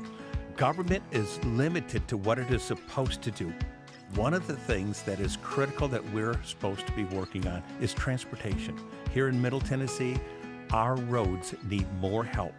As your state senator, we are focused on getting more money reoccurring without a new tax increase for our roads here in Tennessee. This is State Senator Mark Pody. Paid for by Campaign for Mark Pody, Christina Hibden, Treasurer. Hey there, it's Lenny McGill, founder and CEO of GlockStore.com. For over 30 years, I've supported our Second Amendment rights with GlockStore.com, the world's #1 source for Glock handguns, parts, and accessories. I also support accurate, unbiased journalism like The Michael Patrick Leahy Show. His team broke the Kilmar Abrego Garcia traffic stop and was the first to obtain that video. Independent journalism at its finest. Visit us at GlockStore.com. Listen to Michael Patrick Leahy and make America great again. FlatFeeNashville.com is a full-service real estate brokerage that charges homeowners a upfront flat fee of $999 to completely list, market, and sell your home. We are all about saving consumers money, saving that equity. Nobody should hire an agent and feel like when that agent walks in the door, that agent is more concerned about the down payment on their next Mercedes purchase versus saving the equity that those homeowners have worked hard for.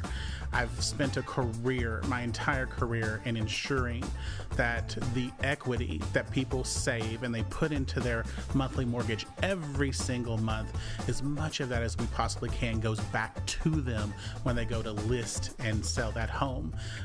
The idea is to give homeowners the ability to really create generational wealth. FlatFeeNashville.com, FlatFeeNashville.com.